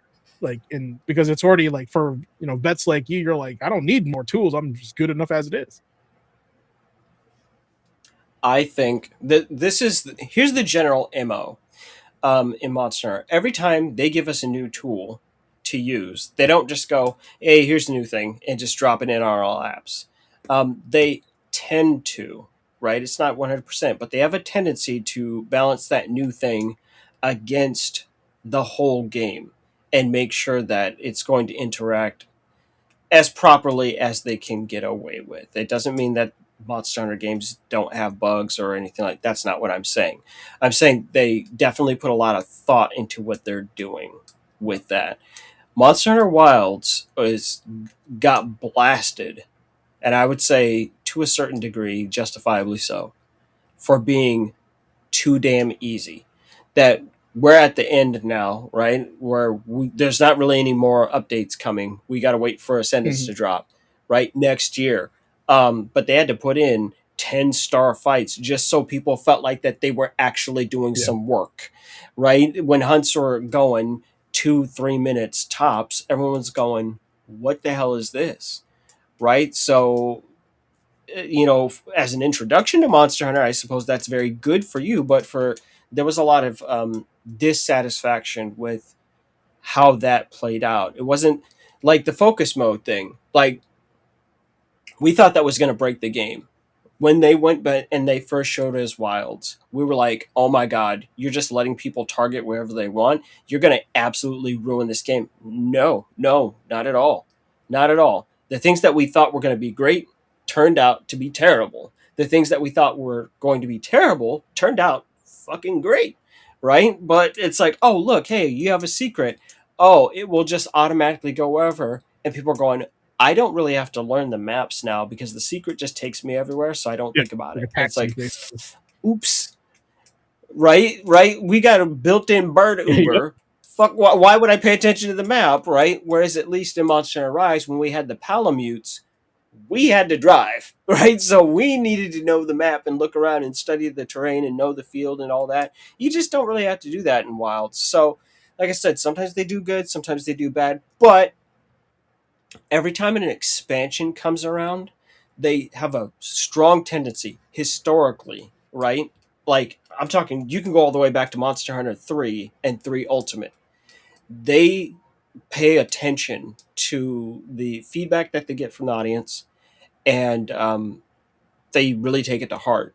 Like, so a lot of things that just weren't working in a base version of Monster Hunter in its expansion, they course correct really, really, really heavily. Like Monster Hunter Rise, they had the rampages, right? It's like, oh, you're gonna fight so many monsters, right? This is the big ultimate huntathon, and it turned out to be one of the worst things ever. It was just like we just did it to do the story, and they have the analytics to back it up. It's like people didn't touch it after we only did what was required. So in Monster Hunter Rise Sunbreak, that shit doesn't exist. That nope, they just skipped it altogether. It's like nope, we're not. They act like it never happened, right? You're like, oh, the rampage. What rampage? Who told Basically. you there was a rampage? Ain't no rampages here, right? Course Okay. corrections on those things, and with Ascendance, I think that they're going to course correct the difficulty curve and the type for G rank, right? And I think it's going to change things in an amazing way. I have no doubt that the boost bracer will fucking break everything. Something's gonna get broken, right? They gonna patch the shit out of us in those first Yeah. month, right? They're like, oh, we had a roadmap, but nope, hot fix, three I think hot that's fixes a like week. I feel like that's a move though. Make you feel really strong and you're like having fun, right? And then Right. once the what is this? Novelty wears away, you're like, all right, we'll just nerf it for you. I mean, we'll make some adjustments, and then you're happy the first time. And I think it's gonna go something like that. You remember the temporal mantle Mhm. in in base world? Yep. We got that. You're like, oh, I just can't be hurt for the next 2 minutes, Yep, right? And then they're like, oh, we done fucked up, We might need to fix that. right? Oh, now you can just you do a lot of dodge three damage attacks, in Monster Hunter. Like you say, give me 2 minutes, you'll do a lot of damage. right? sure. Because 5 seconds in Monster Hunter is a damn eternity. Right? You'd be like, I knocked him down for 5 seconds. You're like, do you know what kind of shit I can do in 5 seconds? If not, you're about to find out. All right, Ace. This is your other pick, right? And Yes, I've indeed. been watching this trailer, because I like martial arts as well, for no other reason than that. The world building is awesome. I was like, bro, they can do Cyberpunk better than Cyberpunk. Crazy, right? It definitely gives me Battle Angel Alita vibes, right? Super cool too. So if you're into that, that's awesome. Even better. I mean, what's your take? I mean, my first question is, what's your take on? I think I know the answer, but going from blade to fists. Oh. Blades to bruising. There you go. That's my take. But in, I gotta in tell all you, Ace. seriousness, I got to tell you, Ace, your skeeting voice is not what I expected. listen, That's a weird way to have an O. listen. I've been cackling like Brian Fury pretty much ever since I first saw this trailer. Okay, but Spicy episode, guys. Absolute spice. But actually getting down to brass tacks with this, with Stellar Blade Blood Rain. First off, when I saw the title, I was kind of wondering, because I'm like, okay, wait a minute, is this supposed to be an offshoot? Is this a parallel story? But no. After watching the interview, yes, this is Stellar Blade 2. And I love just the simple fact that it's taking everything that drew me to the first game to begin with, and building on that. And then that segment right there where it seemed like the gauntlet just like She's locking in. unfurled. Yeah. I saw that and I was just like, This- oh wait, Bro, this right here, we're throwing hands now? the face she makes before she gets kicked, I was like, this detail's insane. Watch this. Look at that. Boom. Oh, I was like, they didn't have to make like that expression, but they did. Like it they could have made her look away, but it's cool. I knew I was looking at Stellar Blade, But and I'm not even joking. The second I saw her ass cheeks, I knew it was Stellar Blade, because I'm just saying, like, right now, apparently in South Korea, biggest dumpus is where it's at. Right? Like Not rock. this is they're about that life right now. It's like, ha ha ha, I'm not making a fucking joke. I'm being as serious as a heart attack. Like, no, just go look at a bunch of South Korean developed games, and somebody got junk in the damn trunk. I'm like, okay, like I'm not objecting. I'm just noticing. They appreciate, Right? appreciate the good points, the Renaissance body, right? But not only that, there's a specific kind of leg length that they use or I don't know how to describe it. It's something to do with the length of the legs and the ratio of that. Bayonetta had a very similar type thing going on. So I knew I was looking at Stellar Blade, because I was like, no, you guys actually do anatomy in a really specific way when you make this. And I mean, everything I played as Stellar Blade before, like, I mean, these two are very different. Obviously, they're very different from each other, but I knew, just because I was like, no, you guys have a method, and now you've committed to it, and you're going for it. And then I see her throwing these fucking hands around, right? Like, everyone's catching some fucking shade, right? All the little piggies came home, right? They're like, no, they might as well call it Stellar Blade Smoke, because everyone's fucking getting it, right? I'm like, hey, Blood smoke. like, I'm just saying. I looked at that. I was like, I'm in. Yeah. Like, yeah. I played the demo for Stellar Blade, and I'm starting to get soulsed out. Right? I'm just like, another Souls game. And so it didn't go anywhere for me. I was like, no, I don't even care about her big old butt cheeks. I don't care about her big old jangly booty. I'm not playing another Souls game right now. That's how bad it is. I turned down absolute free butt cheeks to look at, because I was like, but I would have to work. Like, all that effort. But here, you're telling me I can fucking punch someone in the kidneys and get a free show? Well, fuck it. Why not? And that's But if it exactly is a why Souls, I pause it right here, Ace, because this one stood out the most. She's doing Gene moves here with the dodge. I was like, oh man, I hope Ace sees this. So check us out. Isn't that cool? She's doing the God hand dodges. Yeah. But here's the thing. Here's a pattern that I've kind of noticed though. There are certain games that have come out where the first entry set the tone, but there was something about it, in large part the mechanics, the gameplay, that just didn't quite resonate with everybody. But then they come out with part 2 and it's like, okay, let's do this with more confidence. Let's free the engine up a little bit. Let's give people a lot more to work with. I mean, this is the Street Fighter to Street Fighter 2 pipeline. The Dynasty Warriors 2 to Dynasty Warriors 3. This same kind of thing happened with God of War. Because God of War and God of War Ragnarok had that similar, almost Souls-like, more deliberate pacing to its combat, and it worked for people. But for some of us, myself included, it didn't. But I'm actually looking at how the combat is flowing in God of War Lafe, and I'm looking at how the combat is flowing here in Stellar Blade Blood Rain, and I'm going, if I go hands on with this, I'm fucking somebody up and laughing all the way to the bank. I kind of want to play them both. Like, they look like they feel good to play, right? Exactly. They look and feel responsive, right? And that's what I'm here for, right? Watching a whole debating over that. Oh, these female protagonists. I don't give a fuck who I'm playing as. I want to play someone who's doing some cool shit. That's what I'm here for. Like when people get caught up on that stuff, it's like, no, I don't care. I truly don't. I want to do cool shit. Do you know, this is why one of the greatest Castlevanias ever made is Order of Ecclesia, right? Because we're like, oh shit, she's cool as hell, right? Wait, did you just absorb that guy's soul into the tattoo on your back? That's amazing, right? Or that's metal as fuck. Tell me more.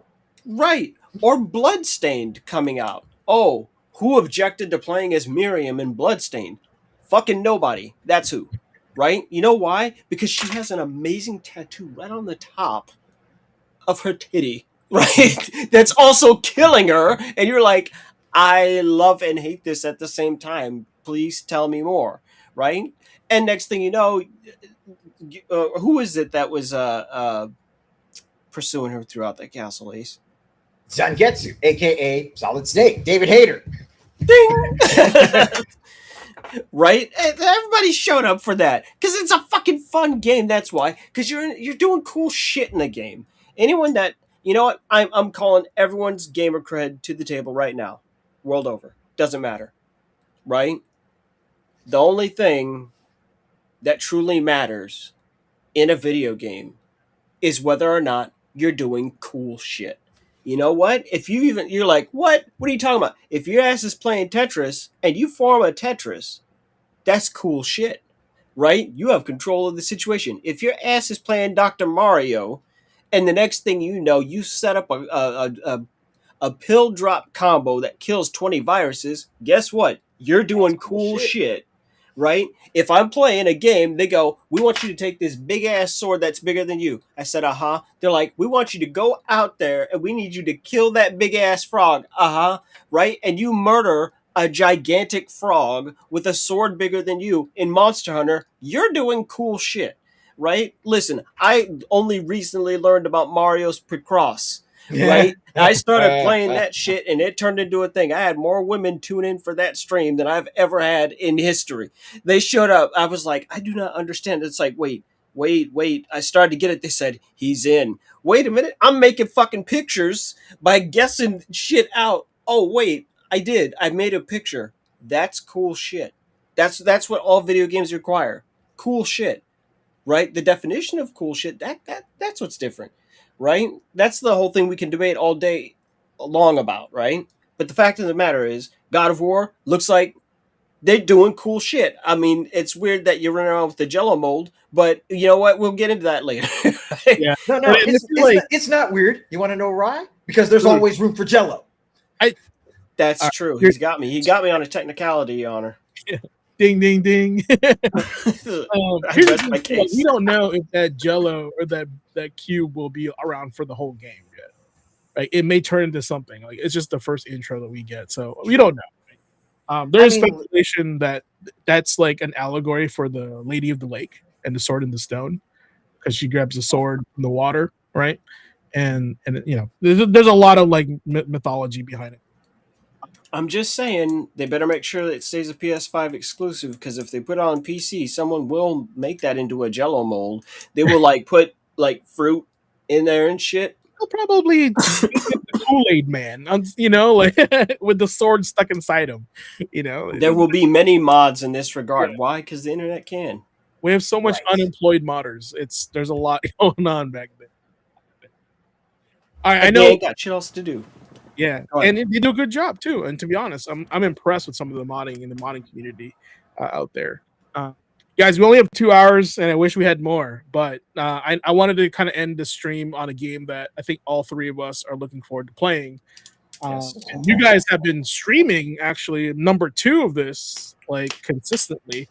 Yes. So I want to hear your guys' take on AOT 3, because I thought it would be done. Then I asked Ace on his stream, this must be finishing the whole anime. This is the game that finishes the anime. All right. I'm 'Cause I gonna haven't let played Ace two go first because I have so much to say. Insert coin immediately. All right. Like before even Gundam. That right there.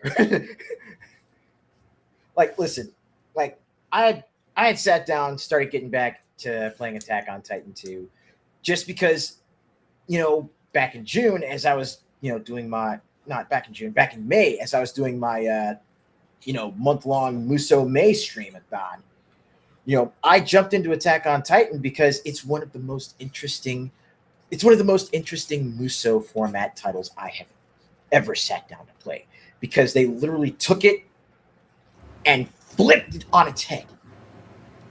So now you are literally sitting at a disadvantage with your you know, scout regiment. You are part of a battalion attacking something that can 1 or 2 tap you if you are not careful. You know, they took peon mode and made it into a whole game. I think that's cool. I think like if the stakes are higher, that makes the game more intense, as it should. But you should also feel powerful when you're doing shit right and doing shit cool. And you most certainly do, because if you get the hang of the mechanics and you can manually do what earning Levi's takedown does for you automatically. You can, like, if you master the mechanics, you can damn near last the whole mission without touching the ground. Yeah, That's got the trophy, right? Like finish the mission without touching the ground. you know what? Let me find out. I can look for you. I have it up right now, but let's see. This game looks like has a lot of spoilers if you haven't seen the anime or finished the anime. Oh, absolutely. No, absolutely. They showed a lot of spoilers for things that actually occurred. Okay, because I've only finished in the the show. first season and the first. And That's major characters another to death. awesome thing.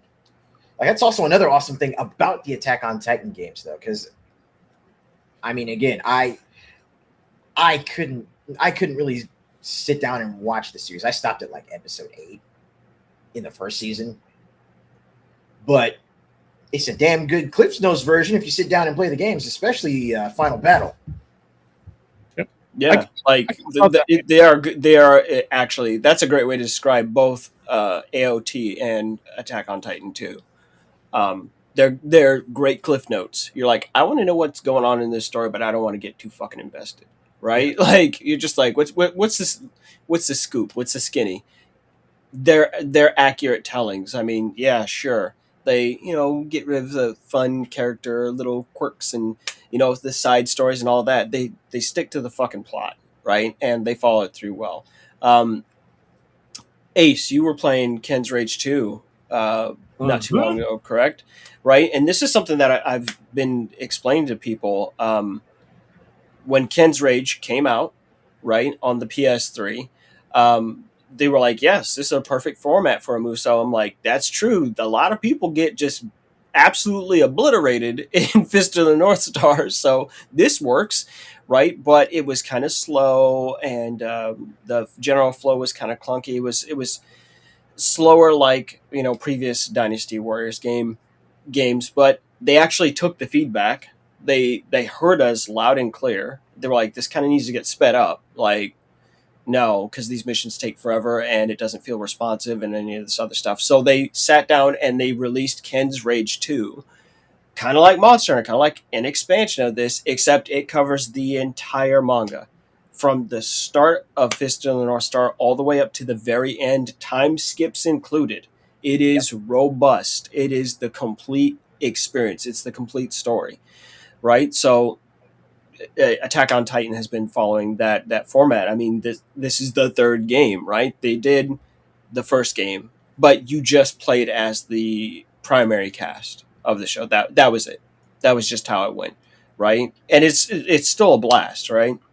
And then in AOT 2, they go, okay, we're going to do these first 2 seasons with your custom character.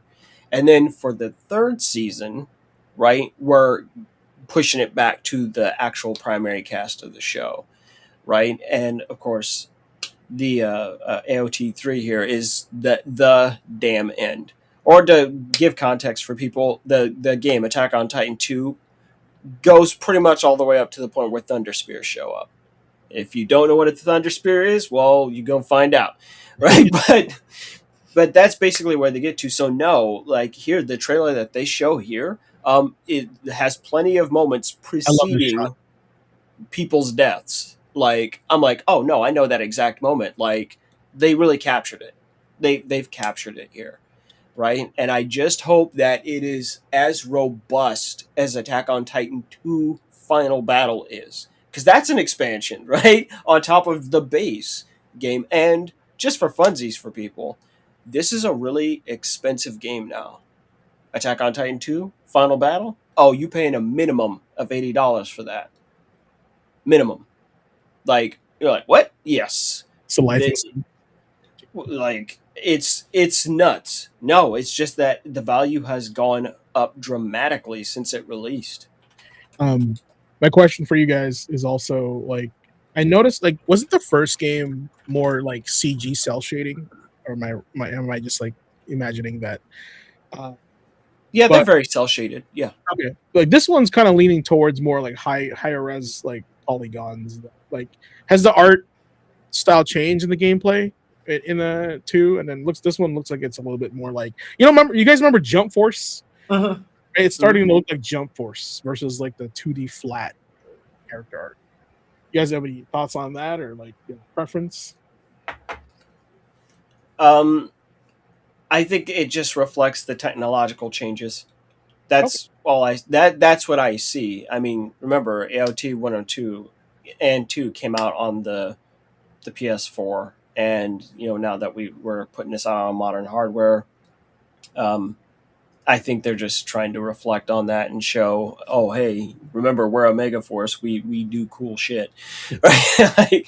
But it's almost like a hybrid between, I don't know how else to explain this, but cell shaded, but kind of like how the 3D parts of the newer Berserk movies went. Like, it's hard. It's like, oh, you're kind of doing okay, but it's a weird visual language to describe. So I don't think it's absolutely shooting for realistic, but it's keeping the stylization that is known for the series is known for. Yeah. To answer Squall Shade, yes, the third game will be how the anime ends. As I said, there are major character deaths that are going to happen literally seconds later after some of the things you see in this. And even right then, just to be fair, like the story ends with an event. If you can actually rewind it a little bit and show all the ribs. Ribs. Is that the beginning? Yeah. Like what you see right here on screen, that's the rumbling. Like this is an apocalyptic event. That thing. This right here, this is literally at the end of the story. It's like that's why they put it first to show people, no, we're wrapping it the fuck up.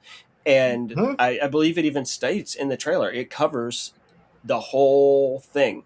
So this is the super duper version of Attack on Titan. Like this is the last Attack on Titan you're ever gonna need, because you're gonna go from the very, very beginning to the very, very end. But no, this is the apocalyptic event that has to be stopped in the show. And there are countless of those colossal titans. Like, oh, it's goofy. It's listen, all I'm going to say is Attack on Titan goes in fucking directions I did not understand. I did not expect. But when they wrapped it all around, I said, that's interesting. So, of course, it's, for me, boom, it's an insert coin. I'm still fucking playing it now. Like, 8 years later, I'm still playing it. Like, I don't know how else to sell that. Ace? Oh, like I already said it. Like this is insert coin before even Gundam. I think it's coming out before Gundam, right? It said the next scouting report is going to be July 1st, so that means there's going to be more info on it. Yeah, that's cool. Mm-hmm. I love that there's follow up for these games. I love it. Summer Games Fest is just like the introduction, and each and every one of them is doing like their own thing, because that way you can just follow that specific game that you like. I think because they're doing one for Phantom Blade Zero, and I'm definitely going to watch that for my end. My thing too, I'm interested. I played the first one, liked it a lot. The online netcode is kind of rough. How's the second one on the netcode or playing multiplayer? It's kind of choppy in the first one. Yeah, it's that first one has a couple of additional things that made it weird. If you on a PS4, if you stream that to Twitch, you actually do have Twitch commands that still work to this day. Wow. I'm not sure if you knew that. There's actual audience interaction built in.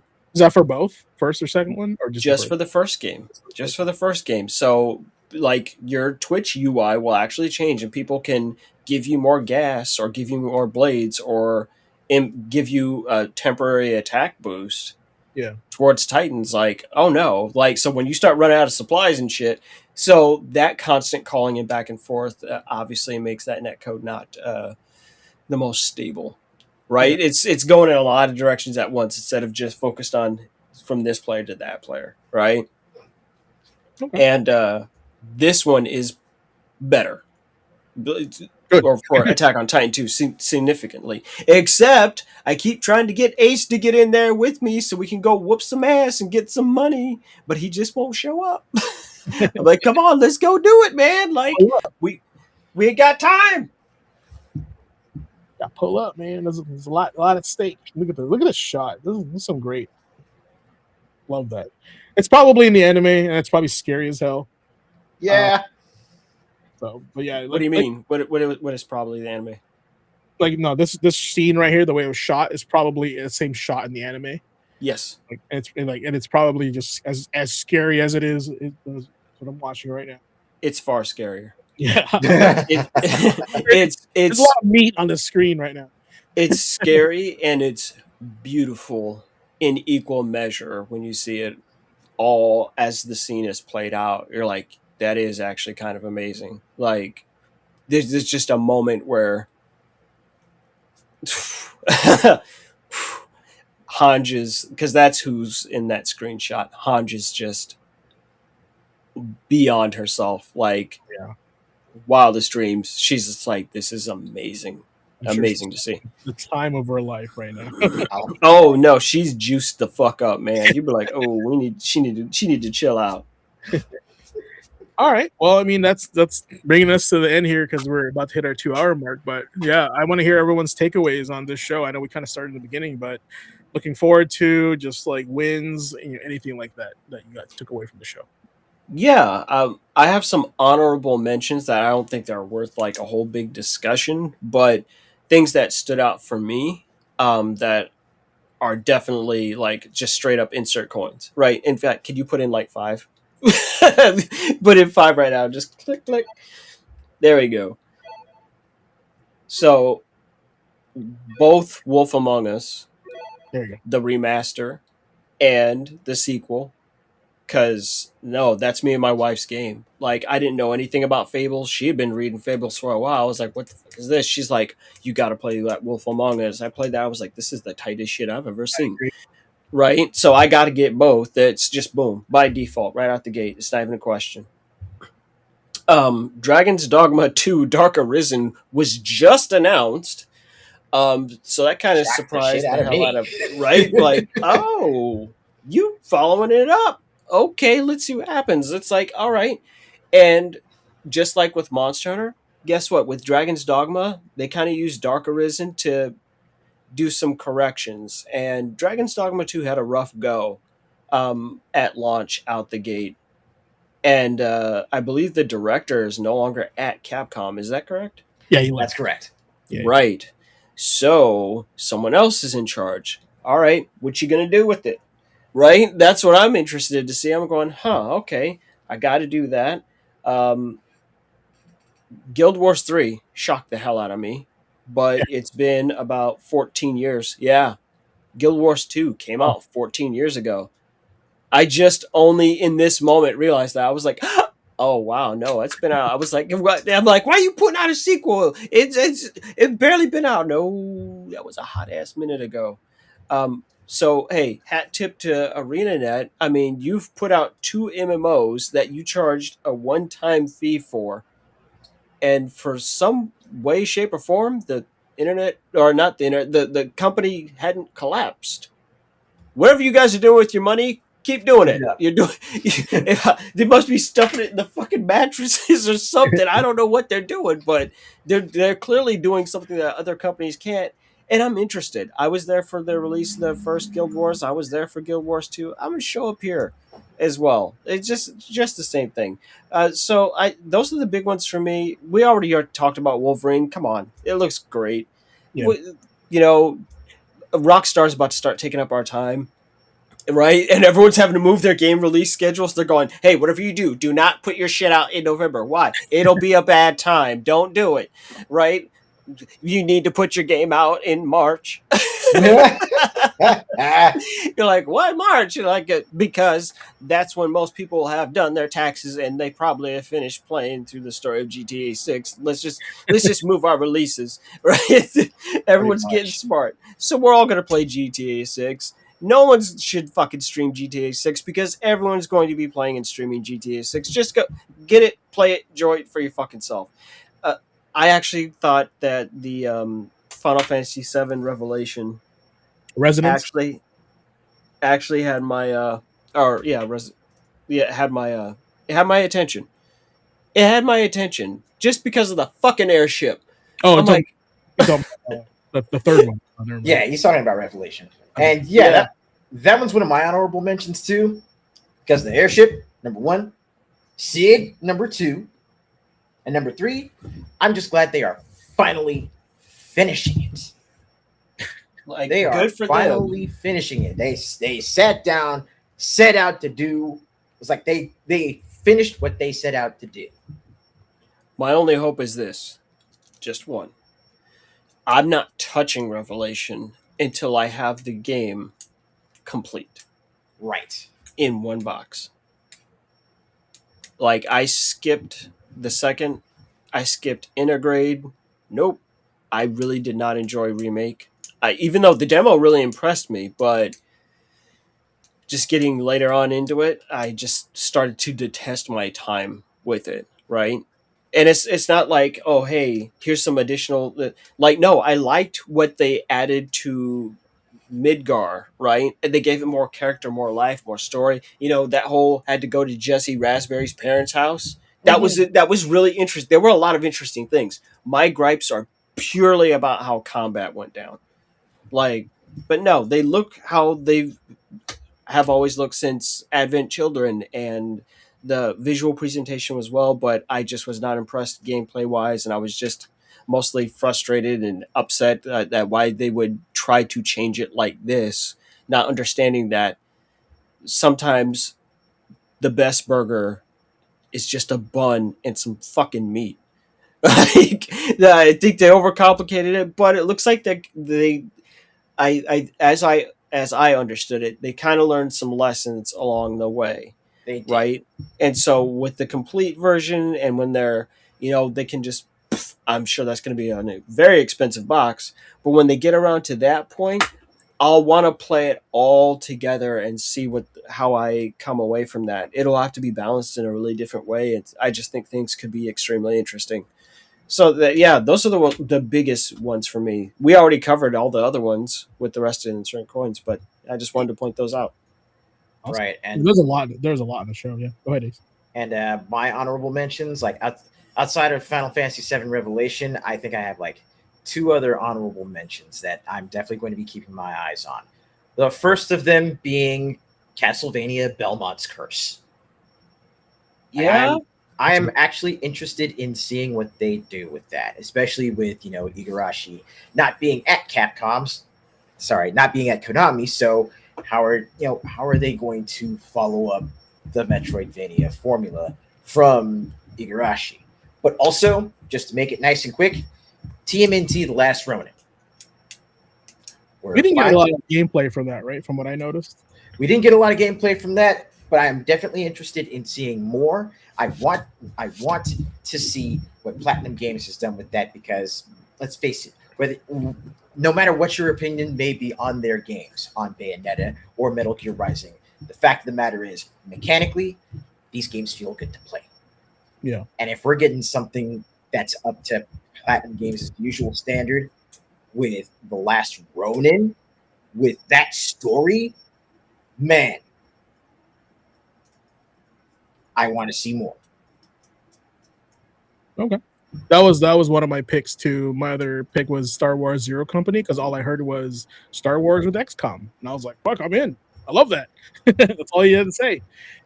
That was my choice for my honorable mention. And I think I'm gonna pull up my list here, Discord. I do have a very gentle, very stupid little announcement that it just isn't getting any notice by anybody. So I want to make sure that they get their props and their due, right? But it's very silly. But two of the best games ever made are getting a fresh release, and I was a hard sell. I was a hard sell on it. I thought I was playing hot garbage. Then I realized, wait a minute, I'm playing fucking brilliance. So Earth Defense Force 5 and 6 are getting released on the Switch too. And I'll tell you, look, EDF 6, cream of the crop, okay? It's the Macho Man of fucking, we're gonna fuck up some aliens. Oh my god. Look, my experience with that this is my watchdog and my recommend. I don't give a fuck how much it costs. If you buy EDF 5 and 6, I guarantee if you come in there with the attitude of I'm playing the B movie version of a video game in all its ways, from presentation to game design to fucking corny, you're like, oh, I'm intentionally watching. It's like two steps above Tommy Wiseau's The Room, right? It's like, no, there's some actual ability here. You guys are making it like this on purpose. No, if Tommy Wiseau tried to make Starship Troopers, basically, yes, that's exactly what it is, right? It's corny as fuck. But look, this is one of those great co-op experiences I had, right? Just like how I said, nope, co-op's important. I want to play games with people. Cinerus and I in chat co-opt all the way through EDF 6 through 10. Like, wait, what does that mean? The game starts off as Earth Defense Force 6. you will have played through 4 Earth Defense games inside that game. You will get to EDF 10. I'm not bullshitting Oh you. my I'm God. not telling you why. This is not a joke. It is formally like, oh, Earth Defense Force 10. You're like, oh, Wow. you played through not one game, you played through 4 separate fucking games. You're like, wait, how is that possible? Wow. I'm not telling you. I'm not telling you. That's Just a sales know point. it was fucking nuts. So technically, all I'm saying is, you think you buy 2 games, actually you buy 5. It's fucking, it's out of this world. I can't hype or sell any other game. In fact, I hype that more right now. I hype it more than Attack on Titan 3. I cannot. I'm hyping it more than Monster Hunter Wilds Ascendance. The game series that I've been playing for half my life, I'm telling you, EDF 5 and EDF 6 is going to be more fun for the biggest amount of people. It's fucking clown shoes tomfoolery. It is the stupid fun game where you're not thinking, right? It's the vampire survivors of shooting ants, okay? There's a lot of fucking ants. And look, if you're like, I'm scared of spiders, you better stay the fuck away from EDF because you gonna be there for a while. They look just like humans. It's fucking goddamn frogs with laser guns. They look just like you're shooting greys. Giant 50-foot tall gray. And actually, Earth Defense Force and Attack on Titan are just really the same story now, aren't they? it's Look what fucking you nonsense. I did this, right? Attack on Earth Defense Force. What? Why don't we have this crossover content? Where is this? And now I'm just mad thinking about it. Anyway, those are coming out for the Switch. If you have a Switch 2, if that's all you have, no, again, strong recommend. Right? You go, hey, oh, I heard these are pretty. Yeah, they're real fun if you let them be exactly what they are, right? And don't try to overthink it. Don't try to overanalyze it, right? Because you'll miss the absolute silliness that comes with EDF. Look, EDF 6 is so fucking good. I'd buy that shit for Ace if I thought he'd play it with us instead of being a recluse spider. I don't know. I would jump right back into fucking EDF 6 and just start that nonsense all over again. Woo! My third game that no one seems to be talking about is just Bad Magpie. I don't know why I'm just so attached to this game. I saw the trailer and I was like, this is silliness. Well, I guess I have to convince you to play EDF 6 now. Well, look. We'll look it up. If there's really one thing that has been keeping me from a lot of co-op, it's my schedule. You're a busy guy. It's really that simple. I want to share with you guys something. I don't know if you guys noticed, right? But this right here, where do you see these pieces of art from? Disc 1, 2, and 3. Damn right you do. Isn't that clever how they did that? Good. 3 games, right? Three discs. Be consistent, damn it. Right? So I just thought that was a really cute way to kind of show it was on 3 discs before. Now it's 3 games. How the scope of the game has increased, right? So yeah, I just wanted to share that, guys. Clearly, there's a lot of games to cover for this show, and I know you guys want me to cover a bunch of games. Even Final Fantasy itself is just its own episode. But we can. I can. I think I'll be streaming Saturday too. Like I put a link on the chat there. I am streaming for St. Jude's Children's Hospital, so you guys will see me Saturday for that. If you want to jump on board, we'll do another player character select there or whatever. Just have some fun. But yeah, that's basically it for tonight. Ace, why don't you take us home, man? Well, class, controllers down, wish list closed, and somebody please take that debit card away from the person who just added 12 games to their cart because of one weekend of trailers. I did. Yeah, that. we all gonna be broke. Yep. Our wallets are crying. You know what? You have 2 kidneys. You give I'm one up. keeping them. You can give up a kidney, it's fine. Yeah, charge But, or like Klarna account or whatever it is. God. But tonight, we survived the Summer Game Fest after party. And more importantly, we put those reveals through the insert coin test. And that's important because showcase season is fun. Yeah. The trailers are flashy, the music hits, the logos pop up, the release windows appear, and for a few minutes, every game looks like it might be the next big thing. But that's where the Gaming Academy comes in. We're not saying don't get hyped. By all means, enjoy what you want to enjoy, right? You know, be excited for stuff that gets you amped up. We're just saying don't let hype hold the controller or your pocketbook. Tonight, we ask the real questions. Does this game deserve our time? Does it respect the player? Does it show enough gameplay?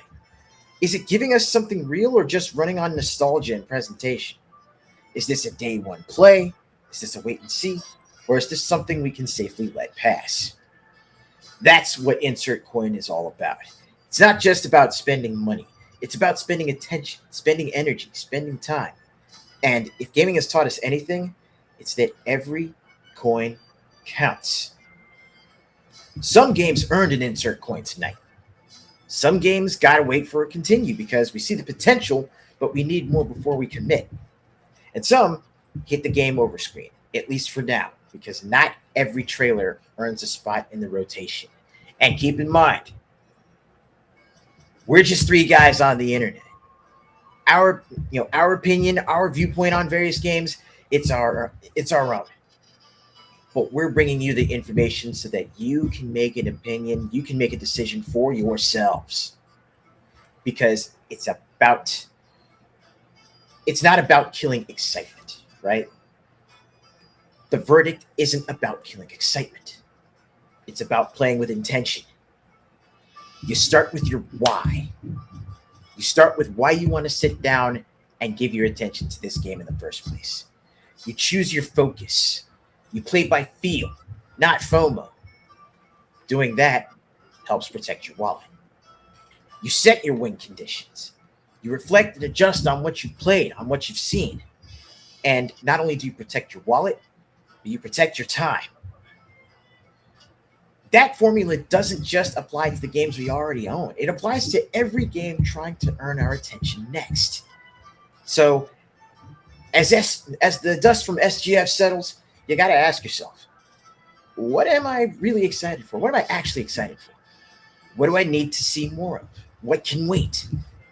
And what does not deserve my coin right now? With that being said, this has been the Gamer Quotient Gaming Academy, class number 78. Well, technically class 78. The Summer Games Fest After Party, Insert Coin Edition. I'm Blazing Ace Nelson. Glad to meet y'all. Glad to see y'all again for another week. And I just want to remind you, don't spend your coin just because the cabinet's loud. Spend it because the game earned it. Play with intention.